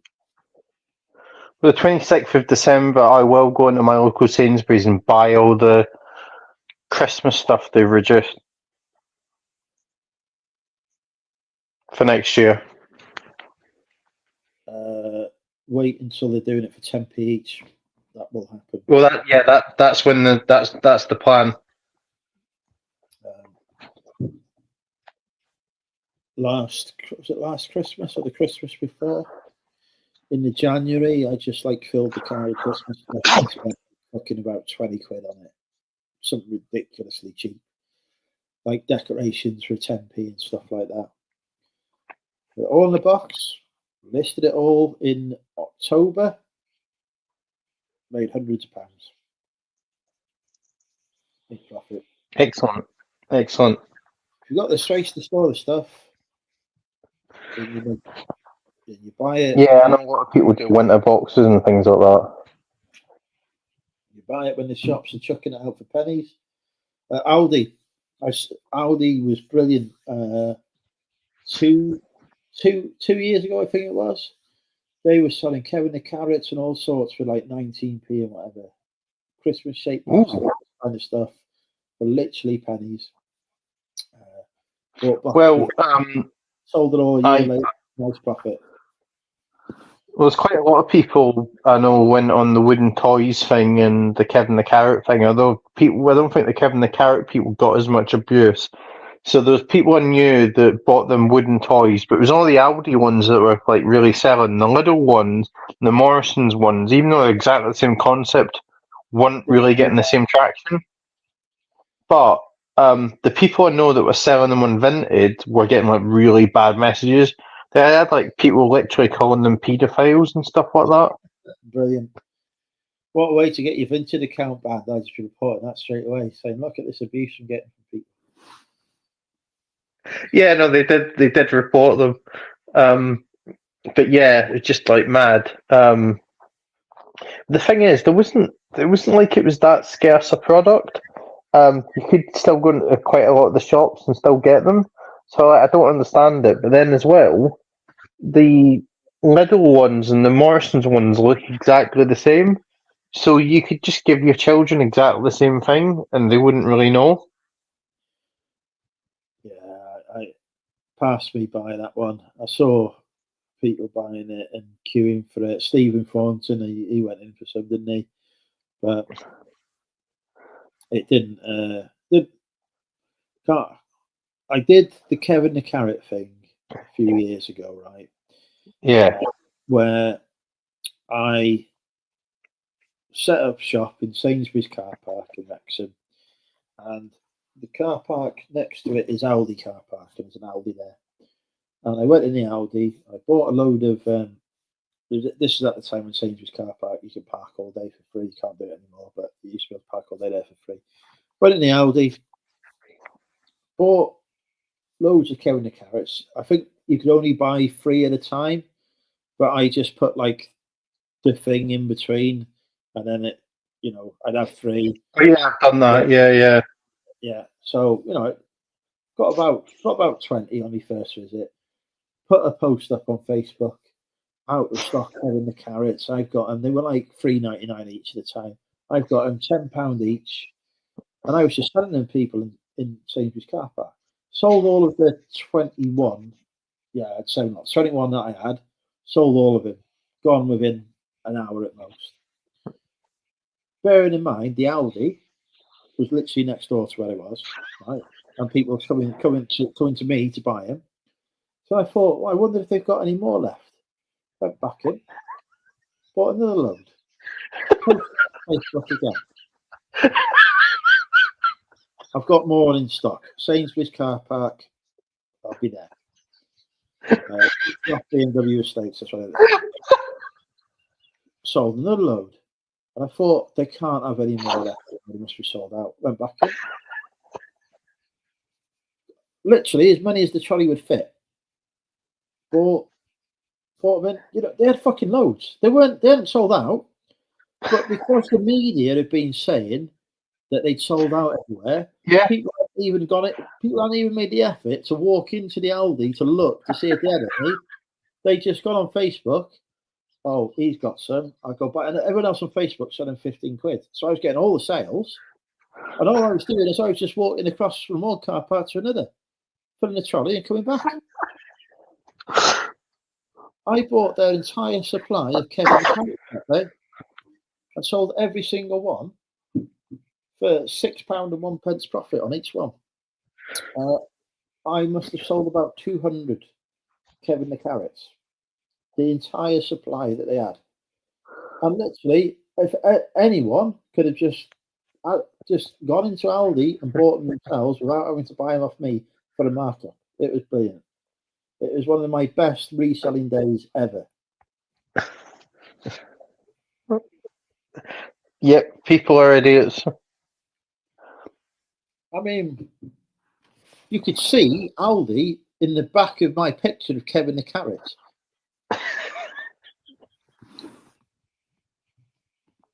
Yeah, that was when Kevin the Carrot was really big. Not as big now. Yeah, no, definitely. Right, I need to go and do some stuff. I might come back on later, but I need to go and do some stuff. So I'll have to leave you, but good to see you back on. Lovely to see you. Yep. Have a good. Okay. Yep. Right. I might drop back in the chat. I just need to do a couple of things. Right. So Ross may be back later, folks. He may not be. We shall see. Good to see everyone. Thanks. Okay. Bye. Right. I'm going to put the link in the chat if anyone else wants to join. Say yours. It's just me now. Kevin the Carrots. Big money maker for me at one point. Actually, I've done well out of him quite a few Christmases, to be fair. There was one year when they first bought out the big ones. They were selling for really good money. They were selling like for 25, 30 quid, and they were only like a tenner in the store. Buying from the store, put them on eBay, sell within a day. But as we know, Aldi is the world's greatest supermarket, apart from Marks and Spencer's. Text message. Owen the Carrot.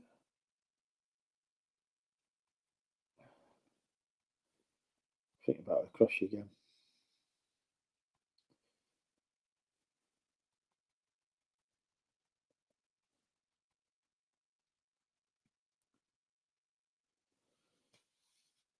Off to bed.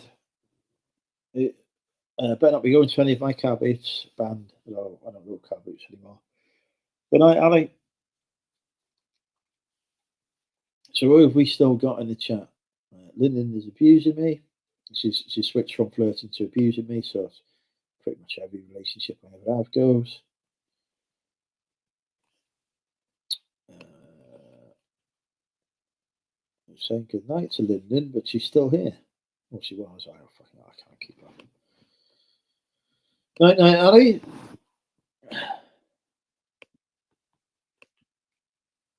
Runcorn. I think Carboy Chris has been going Runcorn lately. I don't fancy that drive. But if I needed the stock, I would. Obviously, don't need the stock. Because as we know, Fleek, greatest supplier of clothing, do use code RFD-Andrew for buy your Fleek stuff. Earn me some affiliate commission in the process. Fleek keeps sending me bangers, so I don't need to go anywhere else. I have got 25 NBA tops to make for them actually soon.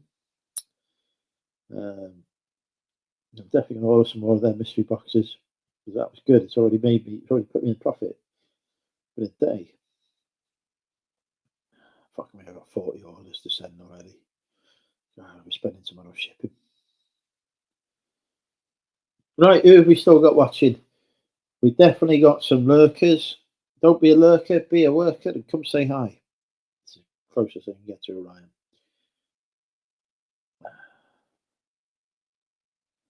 I've also remembered I have to pay for that postage, so I haven't quite covered my rent yet. You're not watching. What about if I go to the bathroom? Would you watch then?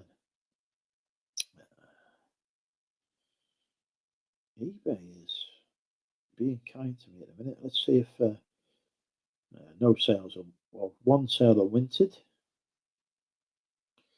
Books are slow sellers on Vinted, but they sell for more than they do on eBay. So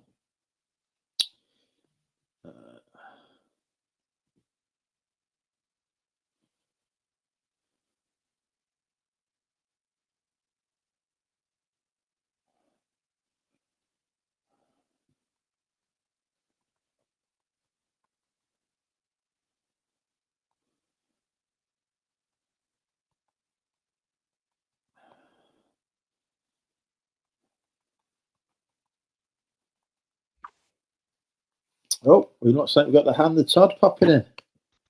Welcome, Todd. What's up? What have you done to your hand? It's pink.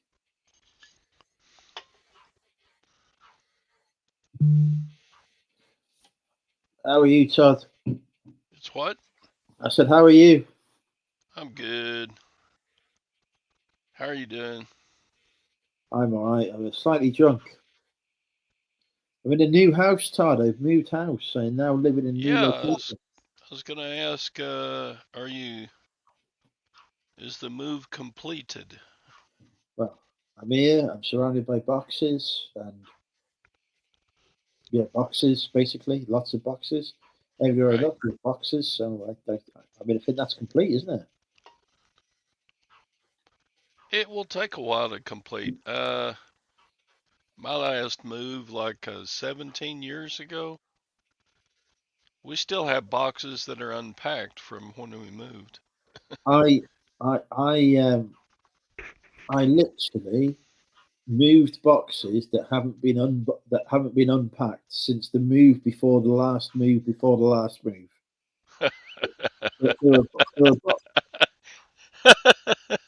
There were boxes that I'd packed up after selling the first ever house I owned, which was nearly 20 years ago.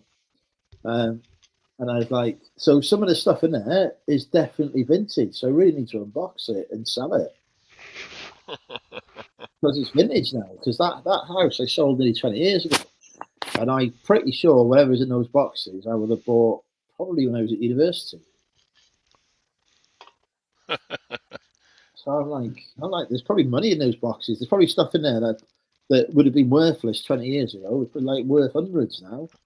Sure. In fact, I pulled the DVD that I know there is because one of the boxes is here next to me, and there's a DVD VCR combo in there. That's £100. It's 20 years old. It's one I bought for myself 20 years ago. I just listed a Samsung DVD VHS combo unit yesterday. I bet that was a couple $100 at least. Oh, no, I didn't have the remote, so I listed it for $99.99, but it's one that records VHS to DVD, so that makes them worthwhile. Do you have the problem there that we have here, where people do that, buy it, switch their old VHS onto DVD, and then return the player because I don't need it anymore? I expect that happens, but I have not had a return like that in quite a while. Knock on wood. It's been a while since I've had a rental like that. The last time I had it was just after eBay introduced you could deduct 50% off them on a Okay. false return thing. Well, that's been a So while then. Yes. yeah, so I had this one. It was a VCR DVD. I don't sell many electronics, but I had one of those ones that records onto it. So it sold for like £150 or something. Come back, returned. So I deducted 50%. So I only refunded 75. Next buyer, same thing. So I only refunded 75 again. So bear in mind now, effectively, I got the full thing back now, right? Third buyer, Okay. same again. So I deducted 75 quid again. Fourth buyer, same again. I've now made twice as much money on that. Sold it again, fifth time, and the banker kept it. I was so gutted. Oh no. Fuming. Absolutely fuming that he kept Are it. you kidding me? It went 4 times. You It sold went it four yeah, times. 4 times people had rented it, and I did the 50% Oh reduction. man. I did, after the fourth one, actually, I did get a warning from eBay about abusing the system. It's not your fault. Yeah, I was like, they've It's the returned it not in the condition it was, and I've relisted it the same day, and it was exactly the same pictures and the same description. And I think that's when eBay were like, hang on, you're saying it's returned damaged, and you relisted it the next day. That's a little bit like being a pimp, I think. But Yeah. yeah, But that thing made me so much money. that's a good story. Oh, I have resold returned items, and but the second time they went out, they've all stayed. So, I hate it when they do that. did you get any negative um, reviews from any of those buyers? Oh yeah. Oh, every one of them left a negative, but eBay auto removes it. Okay. So on each one of them, there was a negative saying they hadn't had a full refund, and because I'd used eBay's 50% off feature, part of their condition here, they're not in the UK anyway, they don't know it's the USA, but in the UK is that they will remove any feedback that's left about that item. So it's got removed. Well, you can do that here, but it requires you to contact eBay and jump through the hoops. It's automatically removed 2 weeks after the case closes.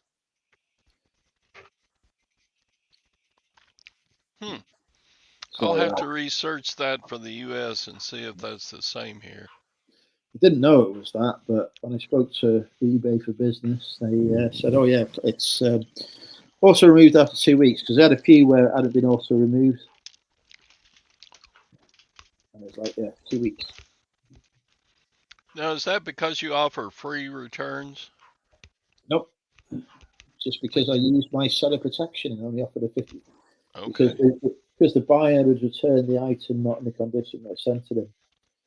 I mean, they had, but I didn't tell that to eBay.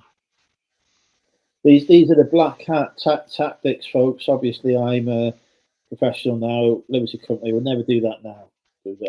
Young and naive in those days. Never recommend anything like that now. You always play it straight. But in the past, I was a bit different. So is fourth quarter as big a deal in the UK as it is in the US? It is, but it's a big deal on Amazon. It used to be a big deal on eBay. It it still is a bit of a big deal on eBay, but Amazon takes, I would say, the lion's share of the sales because they've got their Black Friday, their Cyber Monday, and all sorts of stuff going on. Okay. And eBay doesn't have, because obviously Amazon is selling, they keep stock and sell it, don't they? So they can sell stuff 50% off and whatever. eBay is relying on sellers offering heavy discounts, and I ain't offering no Black Friday deal. People can pay the same price on Black Friday as they paid on freaking Thursday, as far as I'm concerned. I ain't knocking prices down. Well, if you get your items priced fairly, that should work out anyway. Oh, I won't be as cheap as Amazon for the same stuff because Amazon will just undercut everyone. They'll undercut every retailer in the UK to get there. Right. But Amazon has a subscription service, doesn't it? With Amazon Right. Prime. And like same with Costco with their membership, they make more money from the subscription than they do from selling the products. Right. So so Q4 is a big deal, but it used to be really big on eBay. I remember when I first started reselling, you could list stuff in Q4 on eBay for 4 or 5 times the price that you would list it for normally, and it would still sell. Now you've got to list it for the same price that you would normally to get the sale. You can't put prices up because you're not going to get sales if you do. So there is more sales, but it's still, and there's more people buying, but you don't get the big margins that we used to get on it. Whereas on Amazon, as soon as Black Friday, Cyber Monday deals, all that's over with, people go on, they buy the stuff off Amazon that Amazon have been selling for half price, and then they sell it last few days before Christmas for 3 times what they paid for it. Because Amazon's the only service at that stage offering the next day delivery, and people are panic buying. So they make so Amazon sellers make a lot of money from people panic buying because they thought, oh shit, I haven't bought a gift. Where can I go? Oh shit, nobody's able to ship anything to me. Oh, hang on, Amazon can. I'll have to pay 3 times the price. Mm-hmm. And if I was not moving house, I would have been sending loads of stuff to Amazon and putting the prices up. But there you go. So anyway, long way of saying, yes, it is a big deal, more of a big deal on Amazon. Okay, that makes sense. I don't sell on Amazon, but I can understand the concept and why you should if you can. I do sell on Amazon, and I've got to be honest, eBay is so much better for selling, not in terms of the experience as a seller. Like even the customer support on eBay, which is not great, is leaps and bounds ahead of Amazon. And there's so many products like Amazon. There's a bit over here, it's probably the same in the USA as well.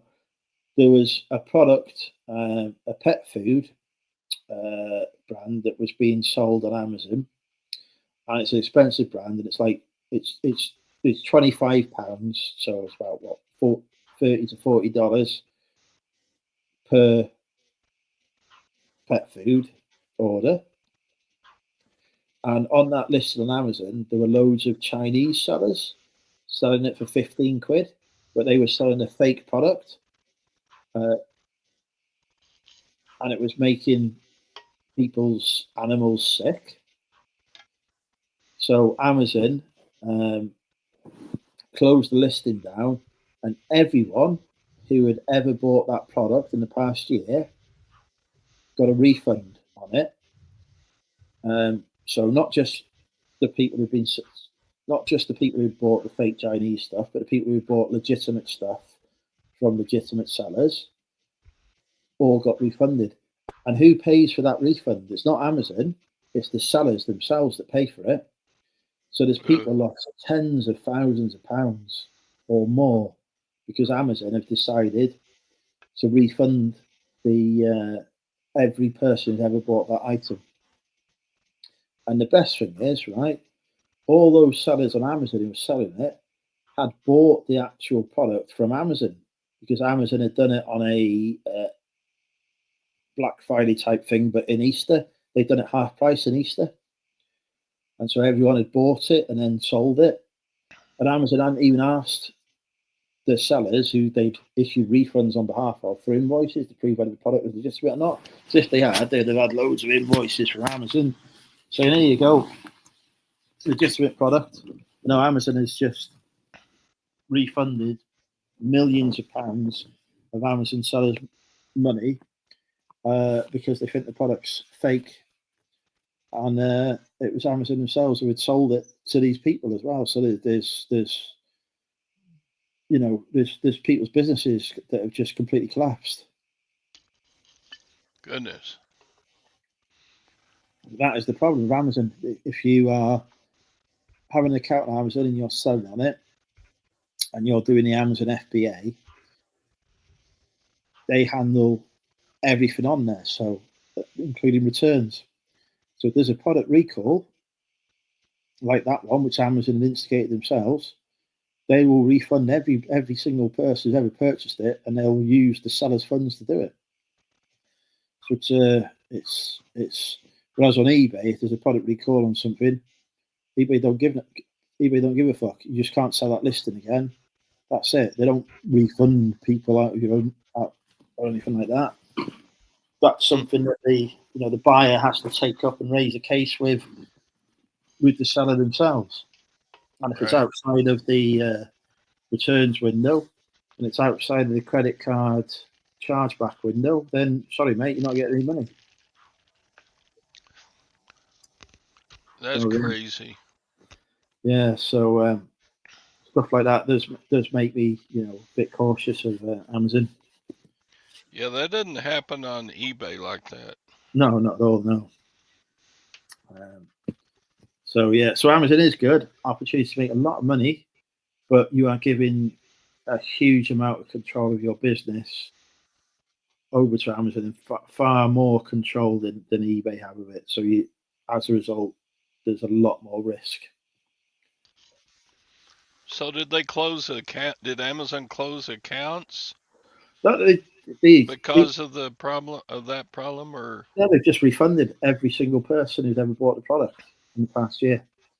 So the sellers, even the dodgy Chinese sellers that were selling the fake stuff, still got their accounts open. So theoretically, they could do it again. What Amazon should have done is said, right, there's an issue here. We're going to put your funds on pause until you've sent us an invoice to show that this is a legitimately purchased product. Right. And then if people couldn't provide a refund within, an invoice within 2-3 days, then refund everyone. Right. But they just went straight, pressed the refund button. I was speaking to a guy who'd lost £48,000 of refunds. Oof. And he's written to Amazon to say, hang on, I've got an invoice for these. Here it is. I bought it all from you. Sorry, it's already been refunded. Nothing we can do now. They've effectively stolen £48,000 for his business. Oof.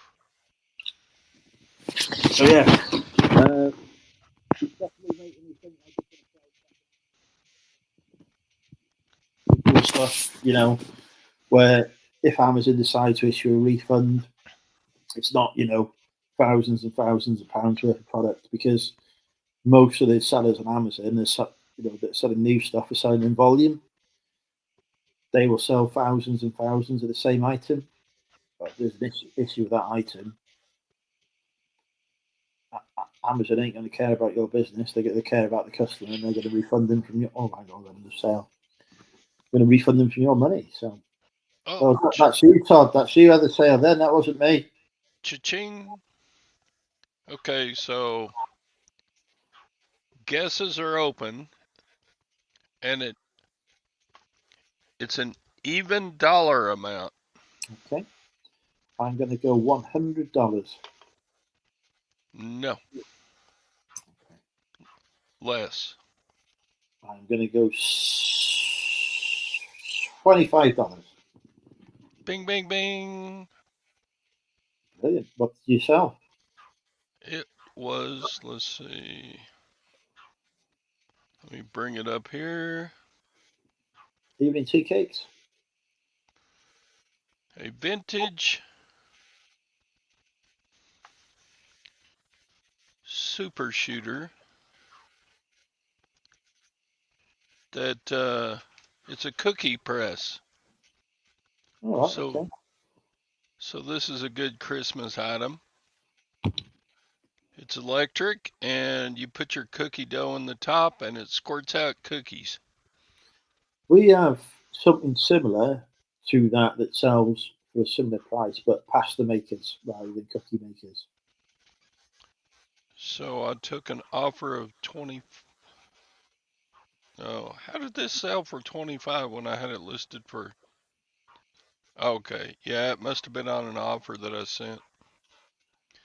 So it went out for an even $25. What was your cost of goods on that one? It was in amongst a box lot of items that I bought at an auction. So I expect I'm into it for maybe $2-3. I have a problem at the minute with auction job lots. You've heard of Royal Mail, I assume. It's our equivalent of USPS. Right. Yeah. So they have so they lost an item that I'd sold. Okay.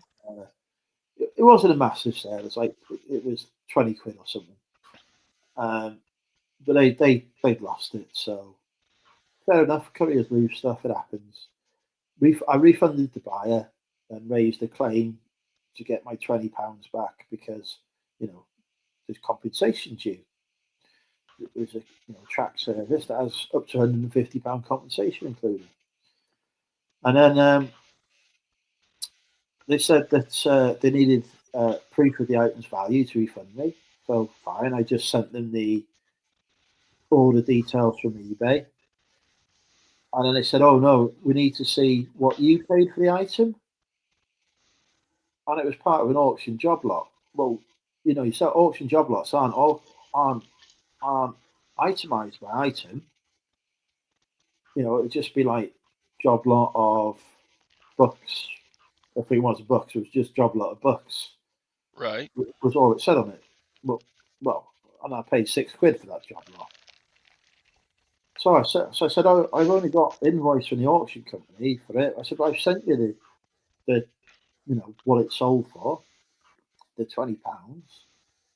There's the proof. But yeah, our compensation means we can only pay you market value for the items. So we need to see an invoice for it. And I was like, well, yeah, the market value is £20. That is what the market has paid. It's deemed the price of the item is £20, but it's paid you £20. Right. No, we need an invoice for the item. Fine. Well, here's my invoice from the auction house, and I just sent them the whole invoice, which had about £150 on it. No, we need to see one that actually shows the actual item itemized. I said, well, it's an auction house. It's not going to give you an individual.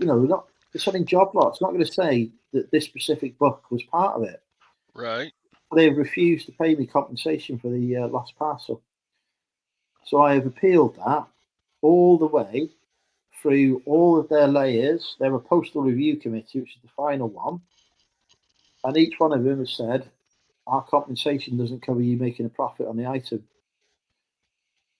So they won't pay me the £20 that I put for it. And now they won't even pay me anything at all because I haven't got an itemized invoice for it.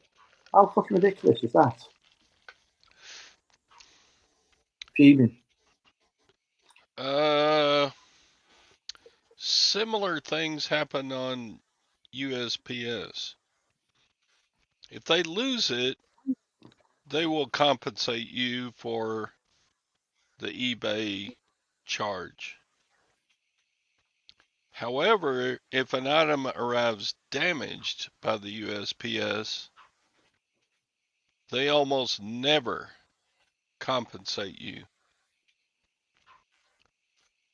They require the buyer to take the item to their postal service to be inspected at their local post office.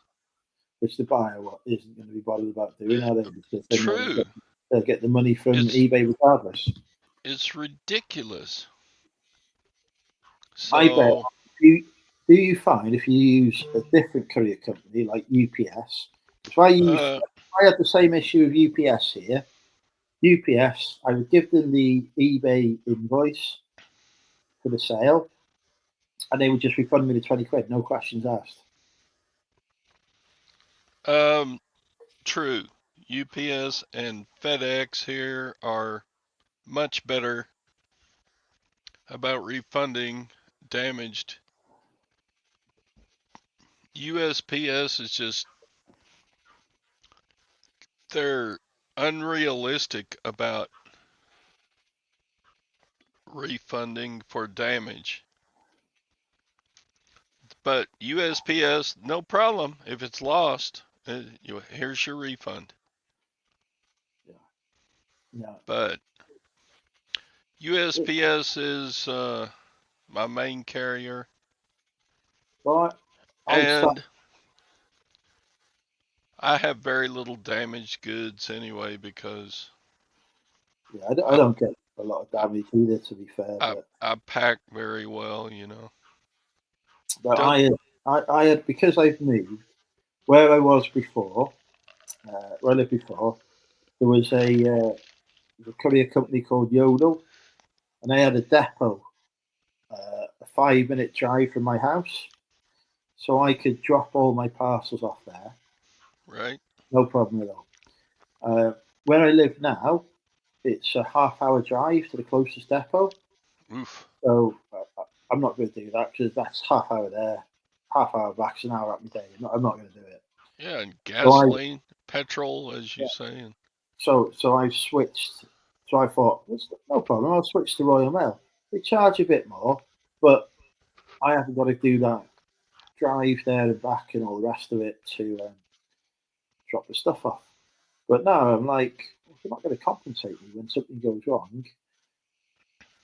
What am I actually getting? I'm just effectively, I'm bringing on more risk to myself.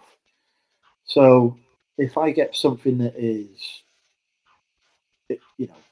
£150 item, say, Royal Mail ain't getting my business because I know full well if something goes wrong with that, I'm £150 down. right. Parcel Force, but same with Parcel, mind you, Royal Mail own Parcel Force than the T-Case. So yeah, so we have a courier company called Every here, who are terrible, but they'll be getting my business because I'm not going to give it, because I know that if something goes wrong, if I give them the eBay order details, they will refund me the amount on the eBay order details.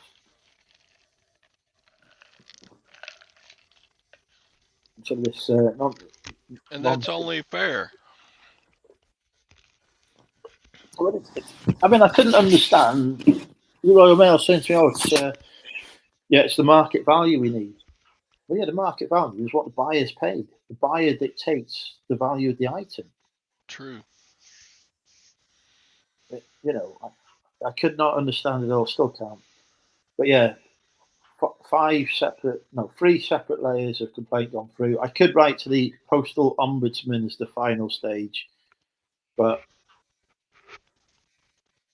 I suspect that it's gone through so many layers that Royal Mail know that if it goes to the ombudsman that I still will get my refund.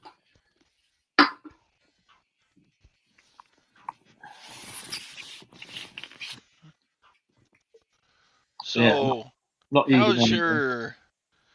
was your 2024 sales compared to your 2023 sales? So 2024 has been my best year for sales ever. Even Mine also. better than 2020. Oh yeah, my 2020 wasn't all that great. I had my best year ever in 2023,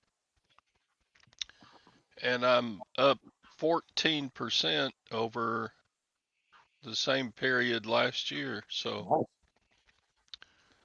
making progress. 2020, basically the COVID period, Right. was my best period for sales ever, because people sat at home just buying stuff on eBay left, right, and centre.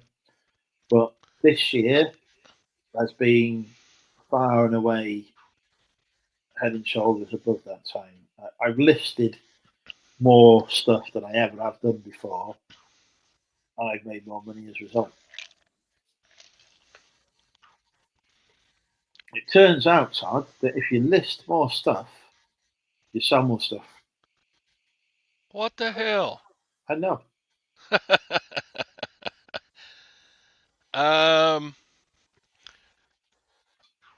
I think in my case,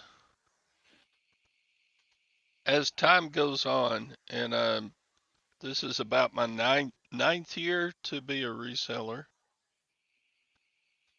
I've just improved the item, my sourcing. I've improved my shipping. I've improved my listing. I've just become a better reseller. And I learned it all from watching folks like you and folks in the United States, the resellers I respect and think they do a good job. You know, pick out bits and pieces of what good resellers do and apply that to what I do. That's exactly it. We can learn something from everyone that we see and engage with. Sometimes it's learning how not to do stuff. Right. There's resellers I watch, and I think you've made a mistake there. I'll learn from your mistake and not make that mistake myself. And there's other resellers I watch whose business is, a step above mine, and I watch them to see how did you get to where you are, because I want to get to that level. Right. It's like, how do resellers know not to buy Beanie Babies to sell? Yeah. It's because they watched other resellers buy them on YouTube and lose all their money. How do you know how to pack an item correctly? It's because you've watched the failures of other resellers who put out videos showing their item was broken in shipping because they did it this way. You just bits and pieces, you add it to what you do. I ordered a microwave on eBay. They sent the wrong one, but so on the wrong one that they sent, they hadn't secured the plug. So the plug has put a nice little hole in the microwave. Okay. And I was like, right, when I'm shipping electronics, plug is going to be secured so that doesn't happen. So. And I fed that back to them, and when they sent me the replacement with the microwave that I'd actually ordered, guess what? They'd taken on board my feedback and secured the plug on that one. So I've given them some valuable life lessons on packaging as well. Yes. And I've still got their microwave actually, which I've forgotten to return. So, in a nutshell, I basically attribute my gains in sales to simply just becoming a better seller. Just You, you, learning. I can guarantee that the stuff that you pick up now, 5 years from now, you probably will be picking up different stuff. And the stuff you pick up now is probably not the same stuff you picked up 5 years ago. Because you've True. learned what sells and what doesn't. And also the market obviously changes in that time as well. Right. You know, there's stuff I was selling 5 years ago that I wouldn't touch now because nobody will buy it, but they were buying it 5 years ago. But also because you've learned, all right, actually, this item sells really quickly if I buy it, so I'm going to buy more of that. And I've had this thing for 2 years and it's only just sold. I'm not going to buy that again.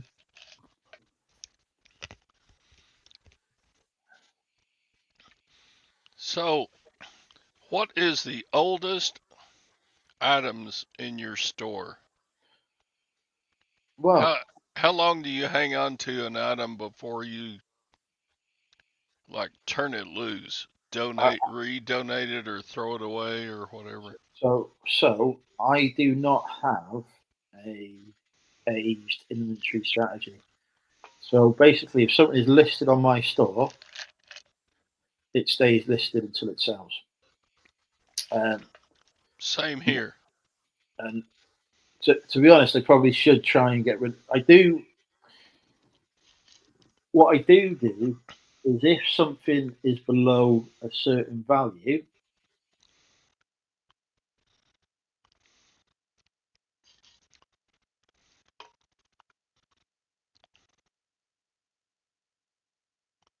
Oh, something froze. You froze or I froze?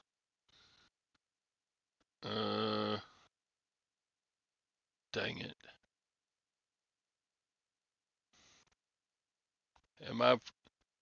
Did I lose you or did you lose me? Oof. Go to the YouTube side here. It appears that. Am I still live?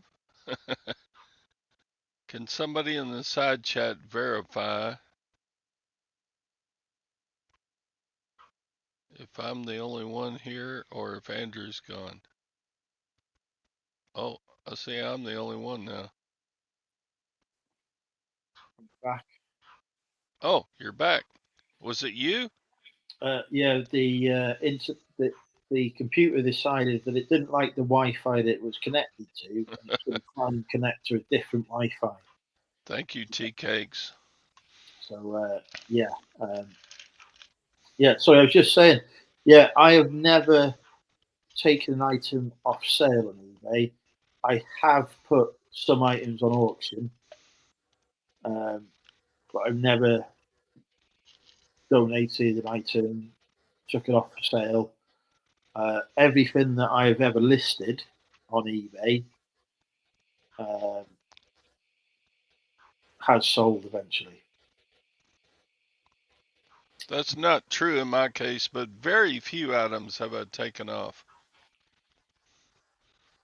What is happening at the minute, though, here in the UK, Todd, is we've got a new. It's not new actually, but we've got another selling platform called Vinted, which is very very popular, and until last month, only private individuals could sell on it. Businesses couldn't sell on it. And then last month, they have opened it up to businesses. So I have joined it as a business seller now. And what's happening is that stuff that I had on eBay that's been listed for 2 or 3 years that hasn't sold has gone on Vinted as a new and fresh item and it's sold. So all of my old stock that I had, everything that I've got listed older than 2 years, has now gone. thanks to this. It's not gone on eBay, but it's gone on Vinted, Ah, and it's actually gone because Vinted doesn't charge fees to the seller; it charges the buyer fees instead. okay. So it's actually gone for more money in my pocket than I would have got from eBay because I've not paid the fees and the buyer pays the postage as well. So I've got items, say, listed on eBay for $5.95. When it sells, after everything is paid, the postage, the fees, and whatever, in my pocket I get £1.50, roughly. Okay. Mercari tried that in the U.S. and it's been Yeah, a they give total up after a month. failure for them. Yeah. Well, it's very successful with Vinted, and that those same items I've listed on Vinted for £3. They've sold for £3, and I've had £3 in my pocket. So I've made double the money I would on eBay for stuff that wasn't selling. Right. So it's so now my strategy with the old stuff that isn't selling is I'm putting that on another platform and selling it there. Okay. And to that platform, of course, it's a new listing, it's a new item, so they're pushing it. Whereas to eBay, it hasn't sold on there. Nobody's bought it. Nobody's bought that item in the last few years. So eBay aren't pushing it. Even if I put a brand new listing of that item on eBay tomorrow, they're not going to push it because eBay knows nobody's buying that. They know that nobody on eBay has bought that item for the last 3 years. The data goes back. Nobody's bought that item 3 years on eBay, so they ain't going to push it. You can list as many as you want. eBay ain't pushing that for you. But Vinted don't have that data, so they just put it out there and actually say, you know what? Somebody's bought it. So now, where I used to just leave stuff on eBay and forget about it, and it would sit there for however long, now I'm putting that stuff onto Vinted and selling it. That's good. But yeah, I have actually had a sale. My oldest listing on eBay has sold today, but it's a multi-quantity listing. Right. So it's like a Disney Infinity computer game thing.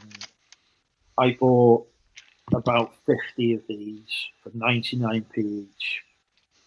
They were selling for £8.95 on eBay. Or might have been £9.95 on eBay. And they were selling every day. So that sounds like, a good investment, doesn't it? It does. Selling every day, 10 times as much. Then you take your fees off and whatever, you're tripling your money. Right? The problem is, a few days after I bought that, somebody put a post on Instagram of that item saying, oh, you can get these, saying where you could buy them from, how much for, and how much they were selling for on eBay. And there was no shortage of these out there. There were loads. And there's probably about 100 people, at least, who saw that Instagram post and went out and bought those items. And didn't just buy one or two, but bought literally thousands. So eBay got saturated with them, absolutely full of them. And it ended up being a battle to, a race to the bottom. People was dropping the prices, trying to get rid of the stock. And it's been that way for 2 years now. But my strategy has always been keep it listed, don't change the price, because other people are going to run out of it eventually. And now everyone else has run out of it, and I've still got it. So I'm getting the £10 price. Very good. I've had to wait a while to get it, but if I had dropped my price to where people were selling it for £5, I'd have been making a loss. So I just kept my price. I knew that people would come back to it. It's not an item that people don't want. It's just the problem is the price had tanked. So yeah, 2 years is a bit longer than I'd like to wait, but now I'm selling them every day. also have an example if you'll let me screen share. Hang on. Right. You're on screen share. So this is my longest listed item on eBay. SpongeBob SquarePants nightlight. It's like that. And it's sold. 6 years I've had these listed. 6. That is longer than I've ever had anything listed. I bought 350 of these in a Gaylord pallet. Oh yeah. And this is the last one that sold. 6 years. Jesus Christ. I am out of them now. I was the last one standing that had new ones of these. And the last one sold last week. It was kind of sad because it was the very last hurrah. That is the problem with the new goods. So others have got hold of them. I don't know if you have heard of Home Depot, but they sold these in their stores. And there was an Amazon listing that ended about 2 years ago because no one had any left. So I was the only seller that had new ones for the last 2 years. I'm still 2 years from to go. And I sold my last one last week. It was kind of sad because I had less than a penny in each one of these. And they all sold. Some I had sold early for like a $4 profit. But the last 100 or so I sold for $13 or $12.99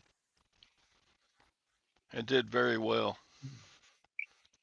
So sometimes it's good to just hang on to stuff and keep selling it. That's it. That's what I do. I know. On the other hand, I have some multi-quantity items that I haven't sold any.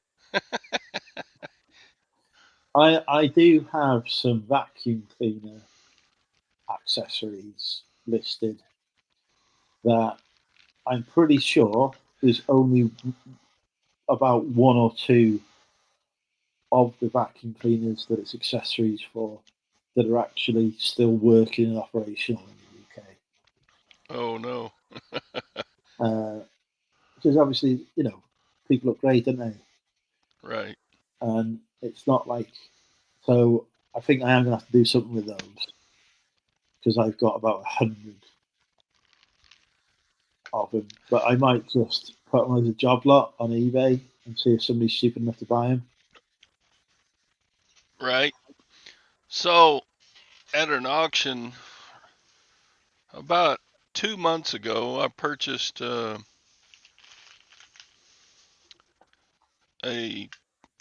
Gaylord pallet of what I thought were toothbrushes. And it turned out that they were toothbrush holders. Okay. They were not toothbrushes as advertised on the online auction. And I bought a pallet of these for $11. Well, at least it was only $11 you're in for. I bought 2,500 of these. Jesus. And how many have I sold? Yeah. 0. I bet. In 2 months. I bet it looks like the kind of thing that there's Chinese sellers selling for pennies. So, and I had them listed by, I think I had a listing for 4 by 4. Yeah, I had a bundles. listing by 10. I had a listing by 100. Nothing. Zero. Zip. No sales. Have you thought about putting them back in auction? I have not. I'm thinking I have donated quite a few to a local charity. It's very good of you. I would have just been like, hello, local auction house. I've got a pallet of toothbrush holders to sell. Can you just remove the word holder when you list it and see if you can get me more than $11? So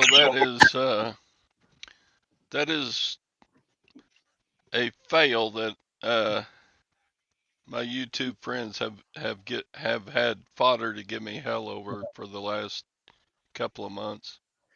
Do you ever sell anything at auction? Or just buy? I don't like to take things to my local auction very often, but I do have some items that I must do because they are not allowed on eBay. Mm-hmm. For instance, Some big swords. I have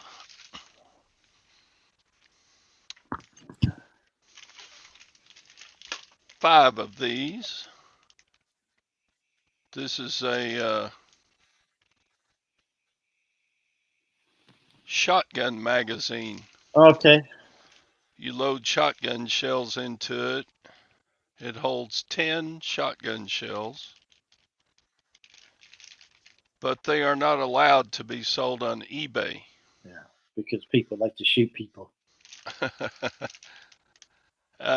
So they're brand new in the package, as you can tell, but so these will need to go to local auction for sale, and they should sell well. These are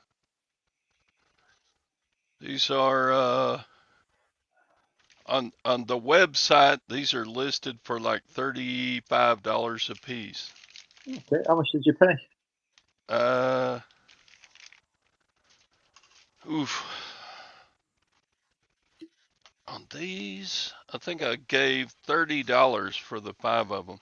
All right, so potentially you could return it depending on how the auction goes. Right. So I will lose quite a bit. The auction premium, Yeah, fees are horrendous. I think, is 30% to Ooh. put them on the local auction. It is. It is. It's 19% at the auction house I use, and That's good. yeah, well, I was buying from them for years. I mean, they also get 19% on the seller premium as well. So effectively, every sale they're getting 40% on, but I'm only paying 90% of it, so it's not too bad. But what I observed was that come Christmas, they were getting more for games consoles at the auction house than I could get selling them on eBay. eBay game console fees are like, I think it's 11.9% or something. It might be a bit less. But the auction house was getting, say, an extra £10 Right. per console. So I took all my games consoles to the auction house last year, and each one of them they sold for more than I would have got on eBay. It was people bidding on them like crazy. Like you couldn't get games consoles. They were selling for over and above the eBay price. So even after taking into account the higher premium, I was ending up with an extra £6-7 in my pocket. It was brilliant, and the stuff was gone, and there's no returns. There's nothing. But I didn't even bother testing the consoles, Todd. Didn't even bother testing them. But on eBay, I would have had to test them, clean them up, whatever. None of that for the auction house. They just give them to him. So there you go. So I've not tested them. So that was fine. Don't worry about that. Sold this scene. Here it is. Sold this scene. All right. Okay. There you go. Then. Hundreds of pounds. they paid out for me on the games consoles. It's brilliant.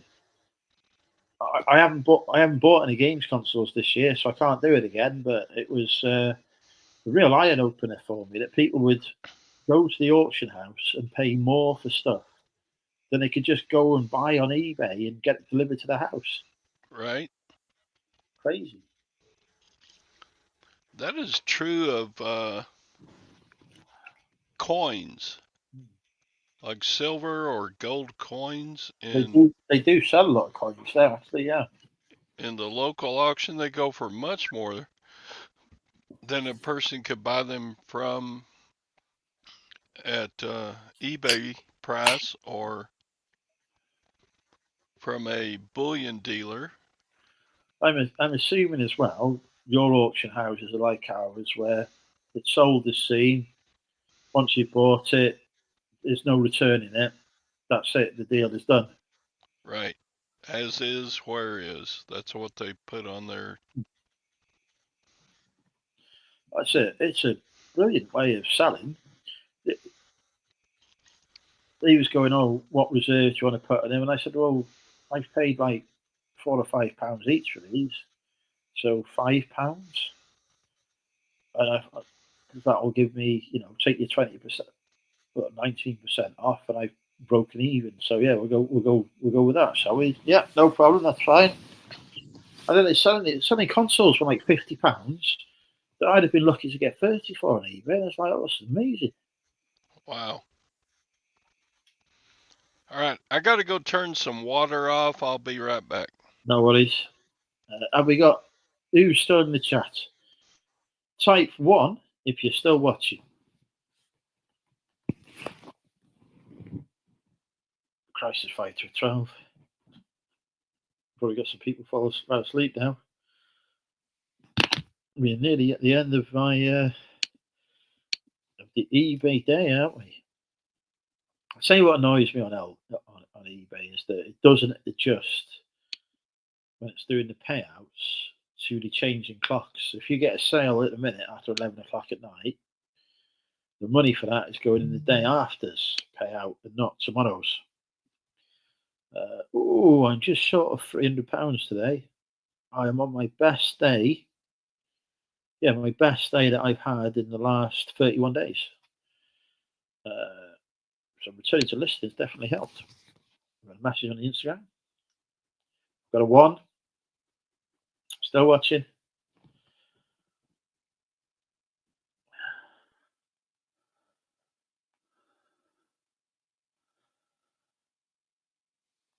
Yeah, so listing.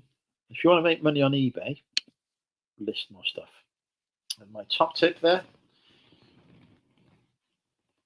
don't list, don't make money. List, make money.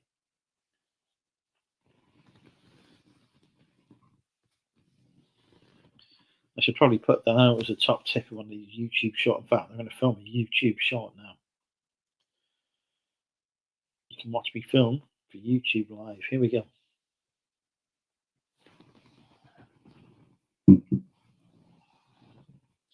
Let's get the hair right so I don't look like a crazy person.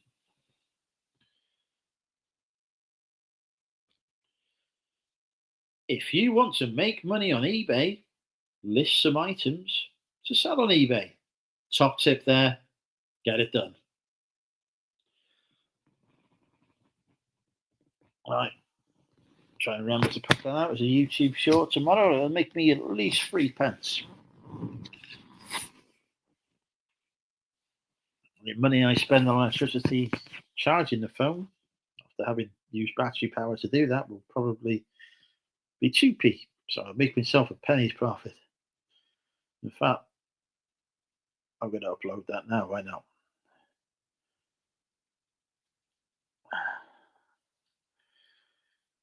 If you want to make money on eBay,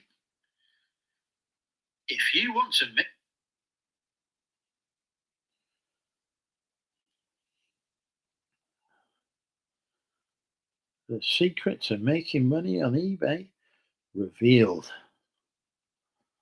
Right, there we go. Let's put this live. Right, okay. Yeah. There goes a top short doing it. Bike contest. Bloody hell, Christ. You've changed your name slightly. But welcome back. It's been a long time, Mr. Bike Contests.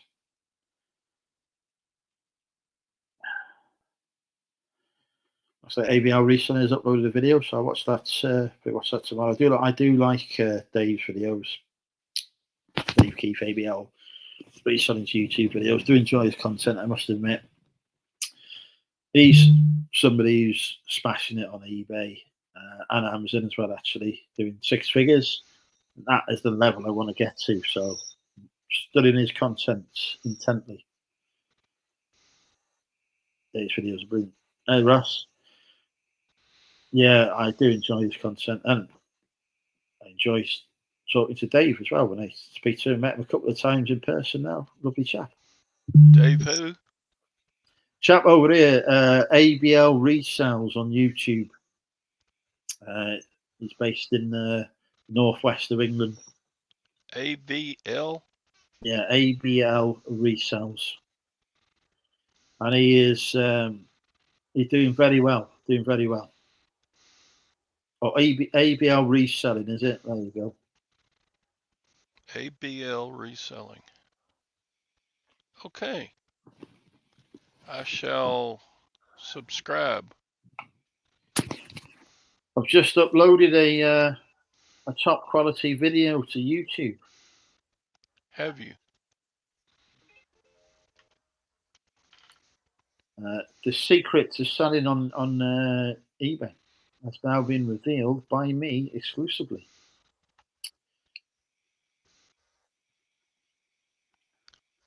Oh, ABL is also Todd? No, no, he's called Dave. Oh, okay. No, what happened there is that Ross typed toddler because his phone auto corrected Todd to toddler. so he's typed your name again. Ah. Oh, Jeanette's watching. Are you, Jeanette? So what time is it there? Midnight exactly. Okay. I'm gonna finish off this can which only just opened, and then I'm gonna go to bed.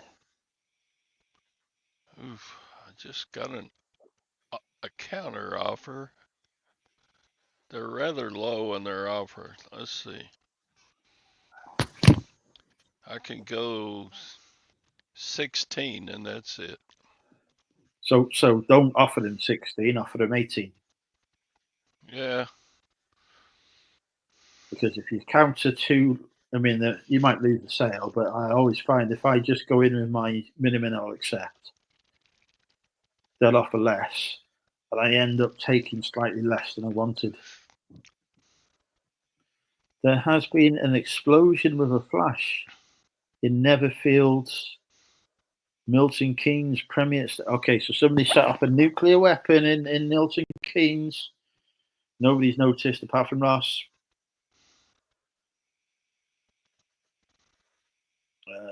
There has been some. The police have been blowing up a lot of stuff over here the last couple of days. There's been suspicious packages in some of our transport hubs. But it's not really hitting the main news at the minute, which is odd. Yeah, it's not even front page news on the BBC, which is very strange. Maybe that's something I've been told in work and shouldn't have put on the internet. Disregard everything I've just said there, folks. Nothing has happened. We're all fine. How do I cut out stuff on lives? Yes, everything is fine. Don't worry.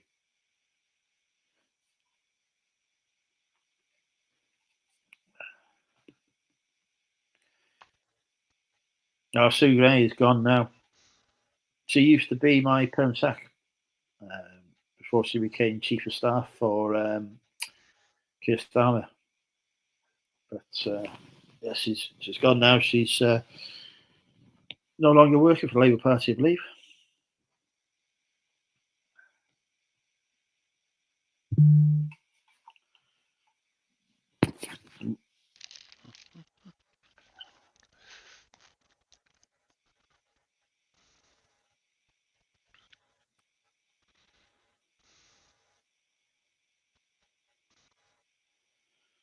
So, best sale this week.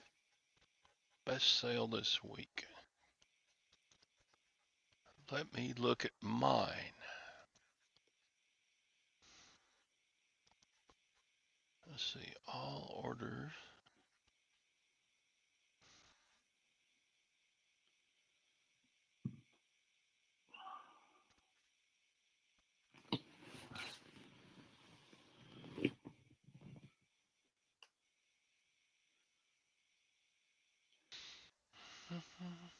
Let's see, this week would go back to what date?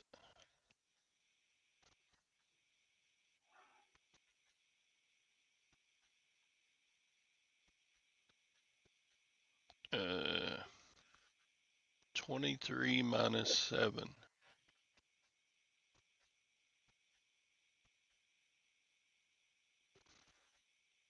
That would be the 15th. Oh yeah, you're still on the. I'm on the 24th. I'm in the future, Todd. I'm on the 24th today. Currently.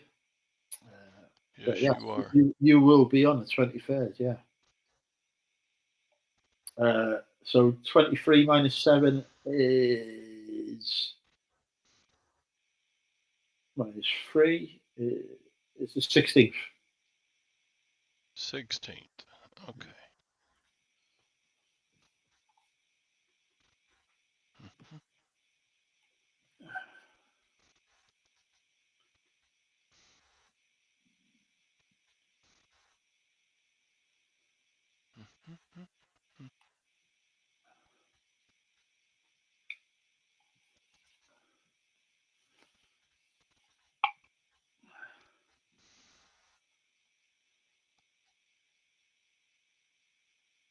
Okay, I have mine. Go on. So I shall present. Oh, we're presenting, are we? Right. Get mine up, see if I can present mine. It's not that impressive a sale, but it was free. And it's fee free.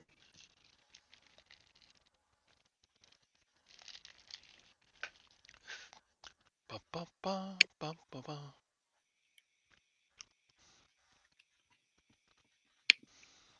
Right. Yeah, now on screen. This is me. Yeah, Ross, Christ, you have more bloody holidays than the bloody Queen. Am I presenting? You are. I can't see it because it's only tiny on my screen, but the people in the chat will be able to see it. You'd have to read it to me because I can't see it myself. So this is electrical Oh, hang on. receptacle. $150. I've got it. Yeah, I sold a lot of 100 of these for $150. Are they plug sockets? Yes. Very And nice. I purchased a pallet of these. I had around 2,000 of these. And this case of 100 sold for $150. For the pallet, I had like 28 cases. And this is a case, one case. So you got 2,800. So by the time they're all sold, I do have smaller lots in 2s and 4s and 6s and 10s and 20s. But this was a full case that sold for 150. And how much was your pallet? My pallet was 160. Very good. So this one case almost paid for all 2,000. Yeah. So Go on. there's my best sale of the week. Very good. Very good. Mine is not as high value. I've only recently turned the listing. Christ, gosh, is going all over the island. Jesus Christ. Of course, $150 is like 100 quid, I suppose. Yeah, pretty much. 100, No, 115 quid. not bad. He just so let me get mine on. Right. This is mine. This cost me. Do you want to guess how much this cost me, Todd? I suspect 2 quid. Lower. 150. Lower. 1 quid. Lower. 50 pence. Lower. Oh my goodness. Free. Correct. Ah, This was free from one of my very nice. one of my sponsors, Fleek. Do visit Fleek, folks. Buy all your wholesale stuff. Use the code RFD-Andrew to get 25 quid off your first order. But yes, this is a Burberry jacket that came. I bought it in a box of stock from them. Nice. It was free, and it's going to the United States of America for the princely sum of £68. I did say I did a video of my unboxing yesterday, and I said I thought this would sell for about £70. It's gone for 68, so £2 out on the guess. I did have people message me saying you won't get more than 50 quid for it as well, but I know my markets. I know what sells. But you have. Nice. So that's my best sale of the week. Free into £68. The best thing, Todd, as well. Do you know how much the fees on eBay for this item was? Here they're around 13%. So I don't know what your fees are. Take a guess what the fees would be on this. 11%? Lower. 8%. Lower. How is that possible? Keep going lower. Go on. Okay, 5%. Lower. Okay, 0. Correct. How do you have 0 fees on this? So currently, because of that other platform we mentioned. Oh yeah. Y'all get 0 fees on 0 fees clothing. On clothing, yeah. So that £68 that it sold for is all yours. Straight into my pocket. I have got to pay a bit of postage out of that. Yes. It's less than 2 kilos. I will probably ship it UPS, which will be $5.99, I think, because it's an expensive item, and UPS will look after it properly for me and compensate me if something goes wrong, unlike Royal Mail. So I probably will give them UPS £6 to ship it, so I'll get £62 in my pocket. Not bad for free, is it? Not bad. That's pretty damn good. Yeah. As far as return on investment, you have beaten me. I think it would be close because I gave $160 for the 2,000 electric plugs. That would be, what's 2,000 divided by 160? Let me do some math here. You don't have to do it because I'm too drunk to do the math. 2,000 divided by 160. Whoops. 2,000. Yeah, the fee freeze is amazing, Ross. So, honest to God, if I hadn't been moving house, I'd be listing clothes every day. I am listing clothes every day at the minute now. So I'm into the electric plugs for 12.5 cents. Let's see, times 100.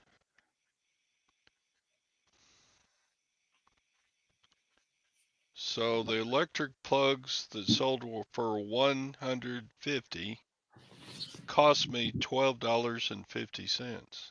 Not bad. Problem is, you've got to pay fees on that as well. Yes. I tell you what, fee-free makes it. Fee-free really does make a big difference to the bottom line. I'm sure. Night concert. I'm sure that's. Good night, bike. I know the name. It's either a Todd or a Sean. I can't remember. Anyway, night bike contest. I used to know the name. Forget. But the free fees is brilliant Of course it is. because normally when you get a sale in, you see that eBay balance increase a little bit. Now, when you get a sale in on the fee-free thing, you just see the balance go up massively. So if I was just purely selling clothes and selling the same amount of clothes every day as I do other stuff that I sell at the minute, there'd be thousands of pounds of extra money in my pocket. Thousands. There's got to be people who are selling clothes on eBay right now that they've got to be smart and think, right, I'm making all this extra money I'm making, they need to be reinvesting that back into their business, not spending it in the pub or wherever else, treating himself to something. Don't do that because it's not going to be free fees forever. Reinvest that money into buying more stock so that because it'll end, eBay will stop. eBay aren't going to give free fees forever because they need to make money.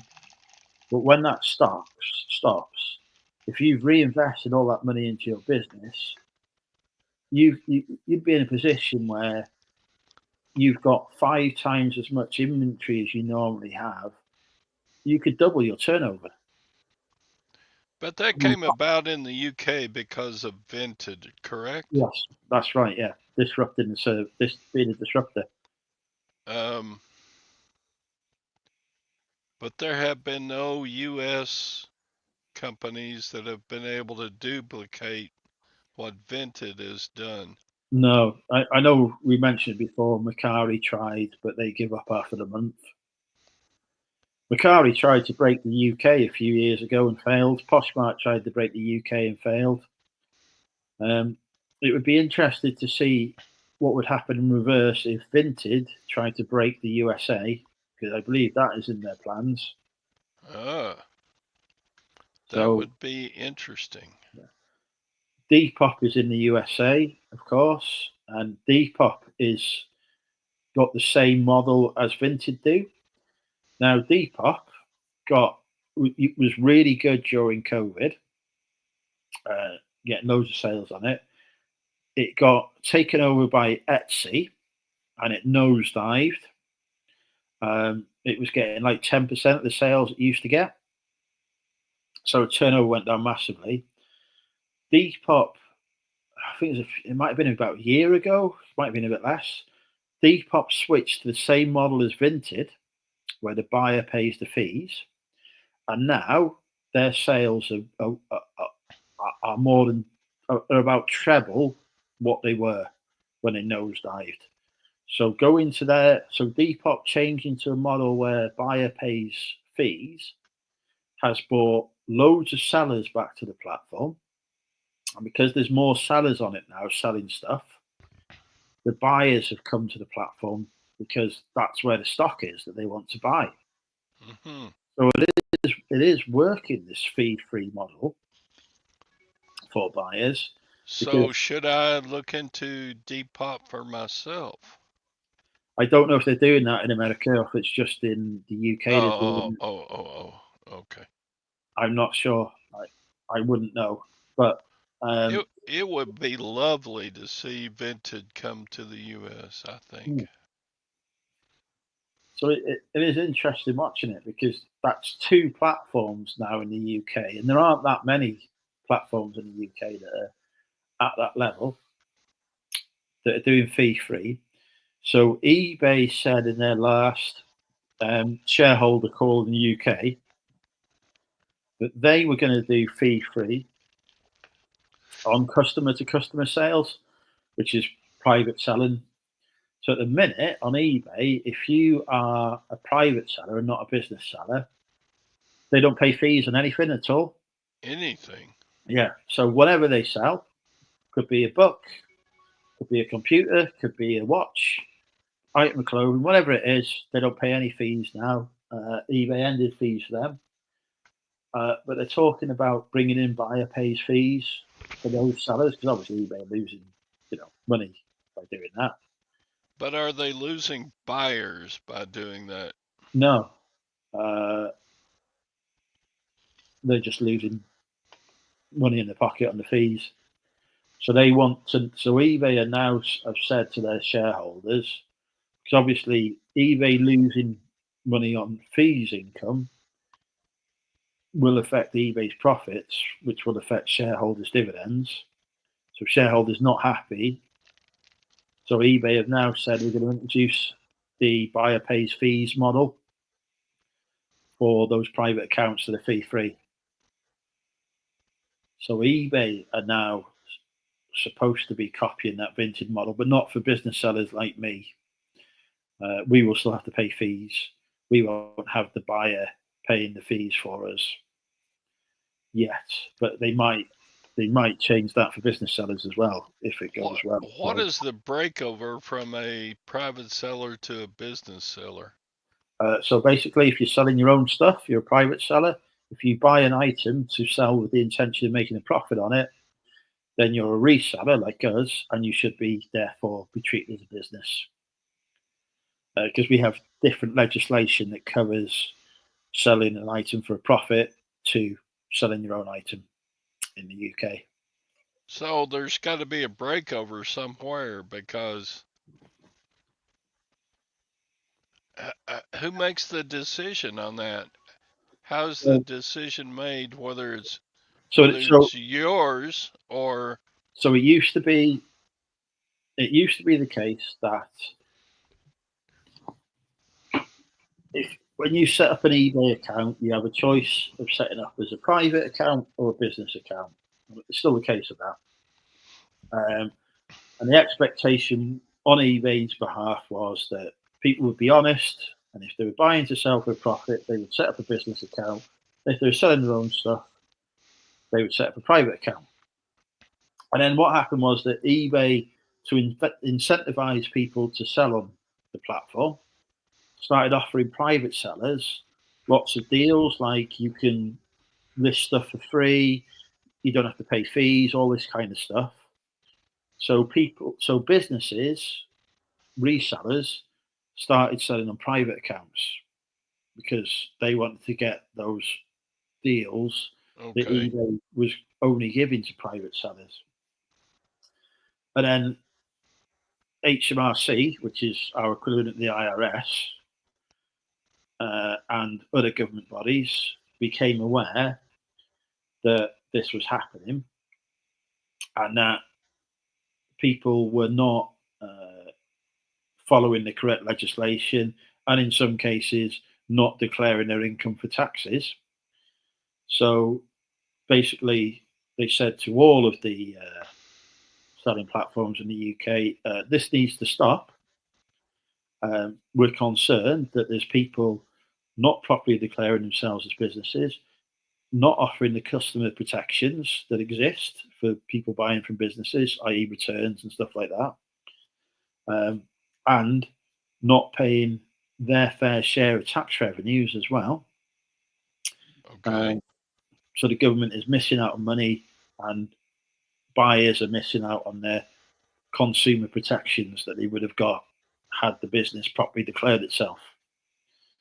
So now on all platforms in the UK, if anyone sells more than £1,000 in a year, their sales figures have to be declared to HMRC, the equivalent of IRS.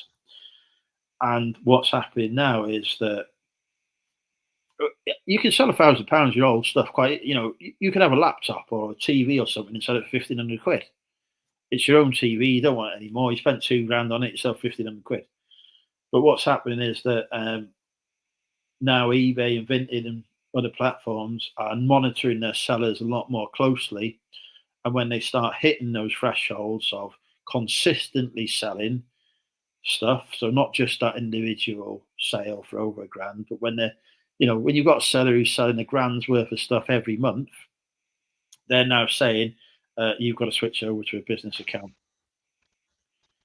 Okay. You're obviously not just selling your own stuff here, because the volume of stuff that you're selling and the amount of money you're making is indicative that you are a business seller. If you're not, then you need to prove that you're not a business seller. You need to prove that you're just selling your own items and you're not selling them for a profit. So how would you prove that? Do you send them receipts or? Exactly. That's the only way that people can do it. Is here's the receipt. I bought this item for £20. I've sold it for 15. Therefore, I've not made a profit. Which nobody's going to do, because who keeps the receipts and stuff? But to be fair, they've set the threshold fairly high, I believe. So they're basically, the people they're catching are actually, businesses who are falsely portraying themselves as private individuals. I've not heard of any private individuals selling their own stuff on eBay that have had eBay say to them they've got to go to a business account. But I have heard of lots of businesses selling on private accounts being told they have to upgrade. On Vinted, I have heard of some people being told they've got to upgrade to a business account on there who have just been selling their own stuff. But Vinted is a bit Wild West anyway.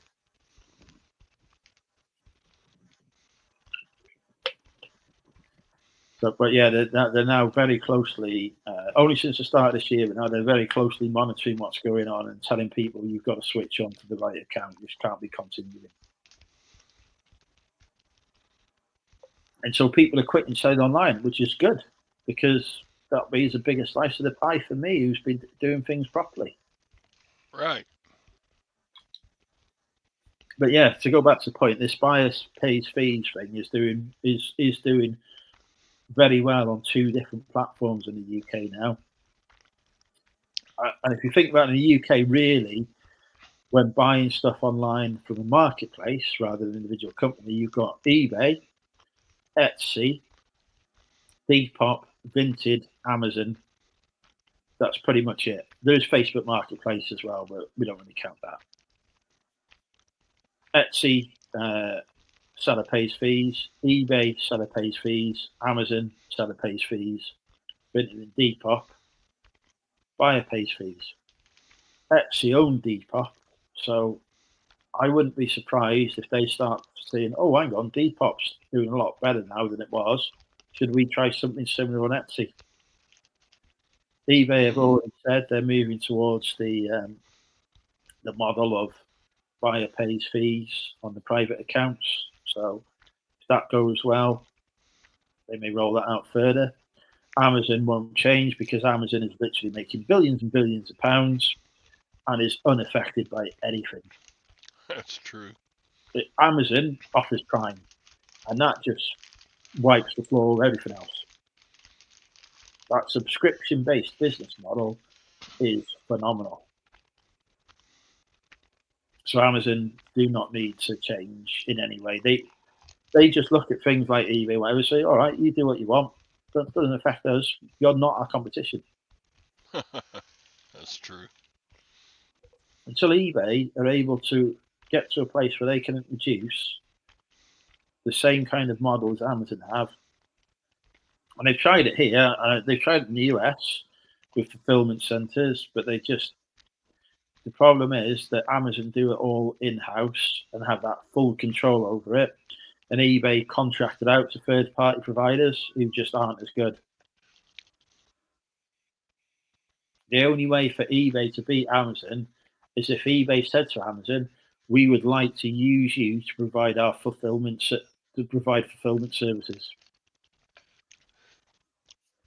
which Amazon are obviously not going to say yes to. But you know, as an individual, as a business, I can get Amazon to fulfill all my orders on eBay and every other platform if I wanted. I could literally send all my eBay stock to an Amazon fulfillment center and get Amazon to ship it all to my eBay customers. People Yeah, don't know that, but that's yeah. But eBay can't get Amazon to do that, but I can. Amazon advertises that now on everywhere. And they do well for it. But you have to have an Amazon account set up within a business account. And do you know what the problem is? It's that issue we had before where Amazon start taking control of your business. So in January this year, just when I was starting my Amazon journey, Amazon decided to re-verify the tax residency status of half of its sellers. And Amazon wouldn't accept the documentation that was being supplied by HMRC and my company's house, the government bodies that are responsible for it here, and kept rejecting it. And so all those people who are using Amazon for shipping, but weren't actually selling on Amazon themselves, Amazon was holding all the money and not paying them until they'd verified that they were a UK tax resident, but they're not accepting the proof that was given. So there were companies that had thousands and tens of thousands of pounds stuck in Amazon accounts they couldn't withdraw. Oof. The government ministers had to intervene and say to Amazon, you need to stop this and pay them. When we said you need to verify people, that does not mean that you don't pay them while you're putting them through the verification process. So, yeah. Meanwhile, Amazon made good money holding the funds. No, absolutely. I mean, they're holding millions and millions of pounds.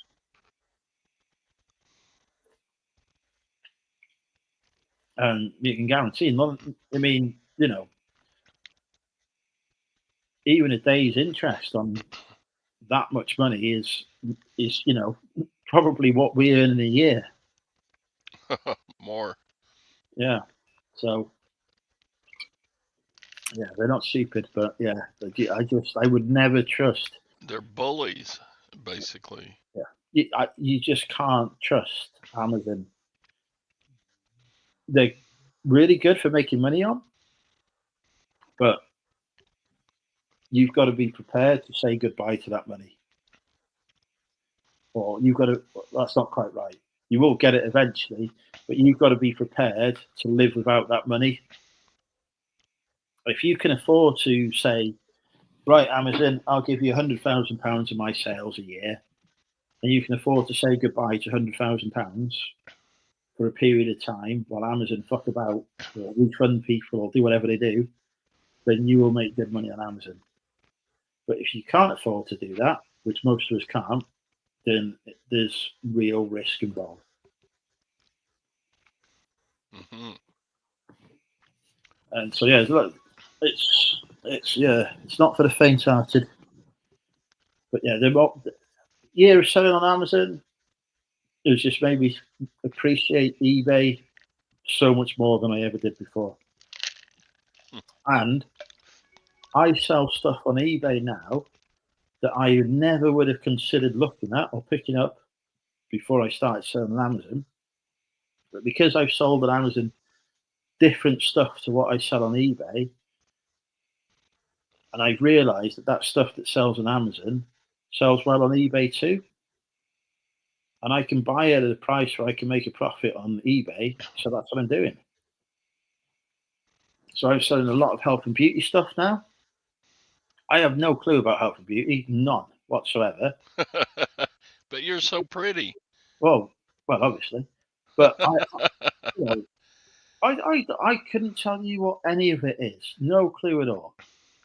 But I started going out, buying stock for Amazon. And when you start on Amazon, there's only a few categories you can sell in because you have to build up trust with Amazon. And health and beauty is one, weirdly, even though that's actually the thing that can like cause serious problems for people when they're putting stuff on their skin and whatever, as opposed to buying a fucking set of Lego. But that's one of the categories that Amazon will let you sell in as a a new seller. So I was buying loads of health and beauty stuff, selling it on Amazon, making £1 or £2 on it each time. And then I started looking, oh, hang on, if this is selling on Amazon and people are buying it every day, is it selling on eBay? How much is it selling for on eBay? And people pay more, weirdly, on eBay for health and beauty stuff than they do on Amazon, even though they're getting it not next day and all the rest. And I couldn't understand that, and it was months before I finally understood why. And do you know why it is? No. Because what happens on Amazon is they ask sellers to provide documentation to prove that the beauty product doesn't contain certain ingredients. Right. And nobody who's bought a fucking, skin cream in fucking Target or our equivalent of will be able to go to Target or the UK equivalent of and say, can you just give me a full breakdown of all the ingredients in that item? And can you also give me a compliance certificate from the supplier as well to confirm that it doesn't contain any of this ingredient? Yeah, they just tell you to piss off. So all that happens is that listing on the item on Amazon gets taken down because the people selling on it can't give the documentation to prove that the item doesn't contain any harmful ingredients. So all of a sudden, Amazon aren't selling that item, so the people who are buying it have to go to eBay to buy it instead. And the person selling it on eBay, which is me, knows that item is no longer for sale on Amazon, so it's putting the price up. Eventually, it does come back up for sale on Amazon because somebody creates a new listing. But for that, it can be 3, 4, 5 months where you can't get hold of that item on Amazon because they're asking for some stupid documentation that eBay don't care about. So I'm selling it on eBay and making more money because my rival that would normally have been Amazon is gone. But I would never have learned that if I didn't start selling on Amazon. Interesting. So yeah. So health and beauty, my best selling category on eBay now. All thanks to me selling on Amazon and having stock taken. And the thing is, when you get your stock, when the listing gets taken down on Amazon, for your stock gets returned to you. So Amazon is sending this stuff back to me, and I'm like, oh shit, what do I do with it now? I'll try selling it on eBay. Oh, hang on, I can get more money on eBay selling this because there's no Amazon listed anymore because Amazon have took it down and sent all the stock back.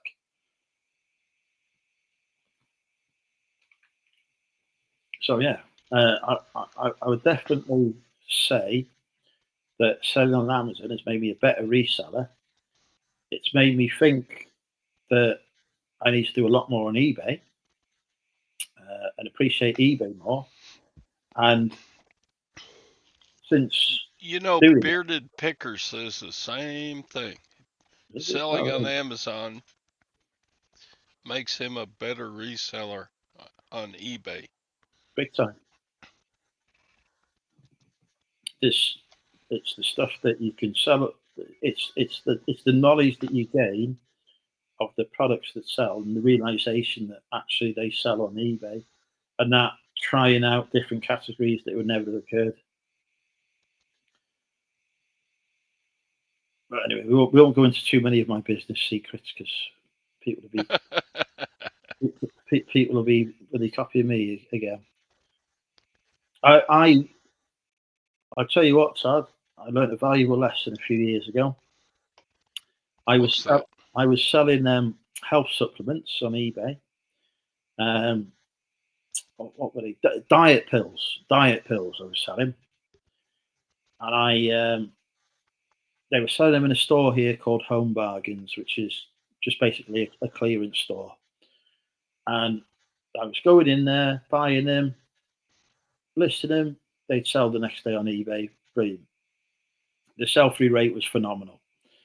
And I put a post up on Facebook to say, I'm doing really well selling these diet pills from Home Bargains. Do you know what happened? What's that? Every other fucker who saw that post started buying those diet pills in Home Bargains. And the sell-through rate was still brilliant, absolutely brilliant. But I couldn't buy them anymore because everyone else had already fucking bought them before me. Of course. So I learned a valuable lesson about sharing stuff then. If you find a good product that you can replenish, do not tell anyone about it. Don't tell anyone where you got it from. Don't even tell anyone that you're selling it. Because the competition is always watching. So yeah, somebody knew where I lived, worked out where I was getting the stock from, and just went in there and bought it all before I could. All because I made a Facebook post about it. But if I hadn't made that Facebook post, they may or may not have been aware of that item. I suspect they wouldn't have been aware of it, wouldn't have even occurred. Most of what I sell, I don't have to worry about that because I get so much one-off. Yeah, one-offs are good. Share a one-off on social media, it's fine. No, nobody else, you're not going to care because you've already sold your item. Right. Unlikely you're going to get it again. You've made your money, great. Somebody else sees it, makes their money, fantastic. You've helped them, no harm is done. Right. When you get a replenishable item, you can't be telling people. Very, very naive. I was very naive.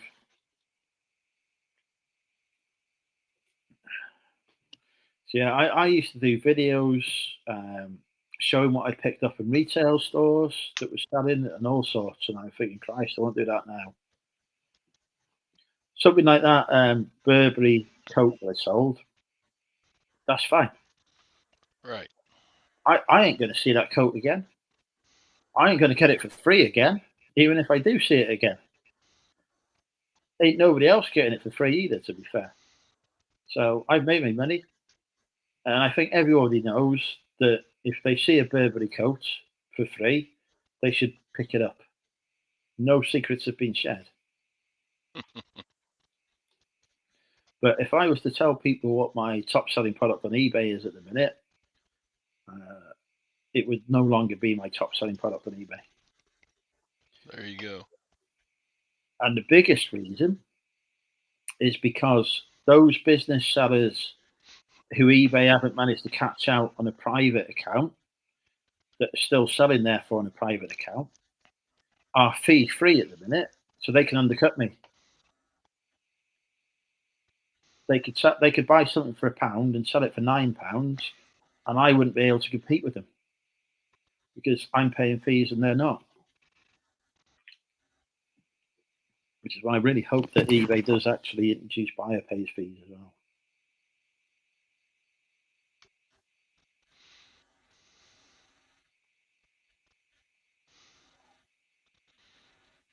Anyway, I better go to bed, Todd. Okay. It's 1:45 in the morning, so I got to. It's been a good chat. This is how I learn. This is how I do 15% year-over-year better selling. It's just sitting in chats, talking, learning. Let us hope next year you get 20%. It'll be. I set kind of a. I don't have to reach it, but I want to do 100K gross sales this year. I'm at 78. Okay, so we got time. I've got a little time left, but At peak time as well. it's going to be tough. But I don't have to get there. It's just kind of an arbitrary. The thing is, if we set ourselves a target like that, even if we don't meet it, the pushing towards it will still have increased what we're making anyway. Right. I've already made more in 2024 than I made in 2023, which was my best year ever. So, Exactly. So by having that target and pushing through it, you've made more money regardless. So it's been helpful. I got a 150k target for next year. That's double what I've done this year. So that's going to be a tough target to hit, and I probably won't meet it. But ultimately, even if I got, to 120k, yep. that's 50k more. And you still carry your full-time job, right? Yeah. Which is incredible. You're doing that part-time. And I'm retired. I don't work hard at reselling. Maybe 4 hours a day. Same as me, 4 hours a day at most. So you're beating me. So But yeah, good stuff. thank you. Well, it is open to a good 2025 for us both. Anyway, it's been good chatting with you, Todd. Thank you to everyone in Yep. our chat as well. I will bid everyone good night now. I'm going to bed. Au revoir. Bye. Take care all.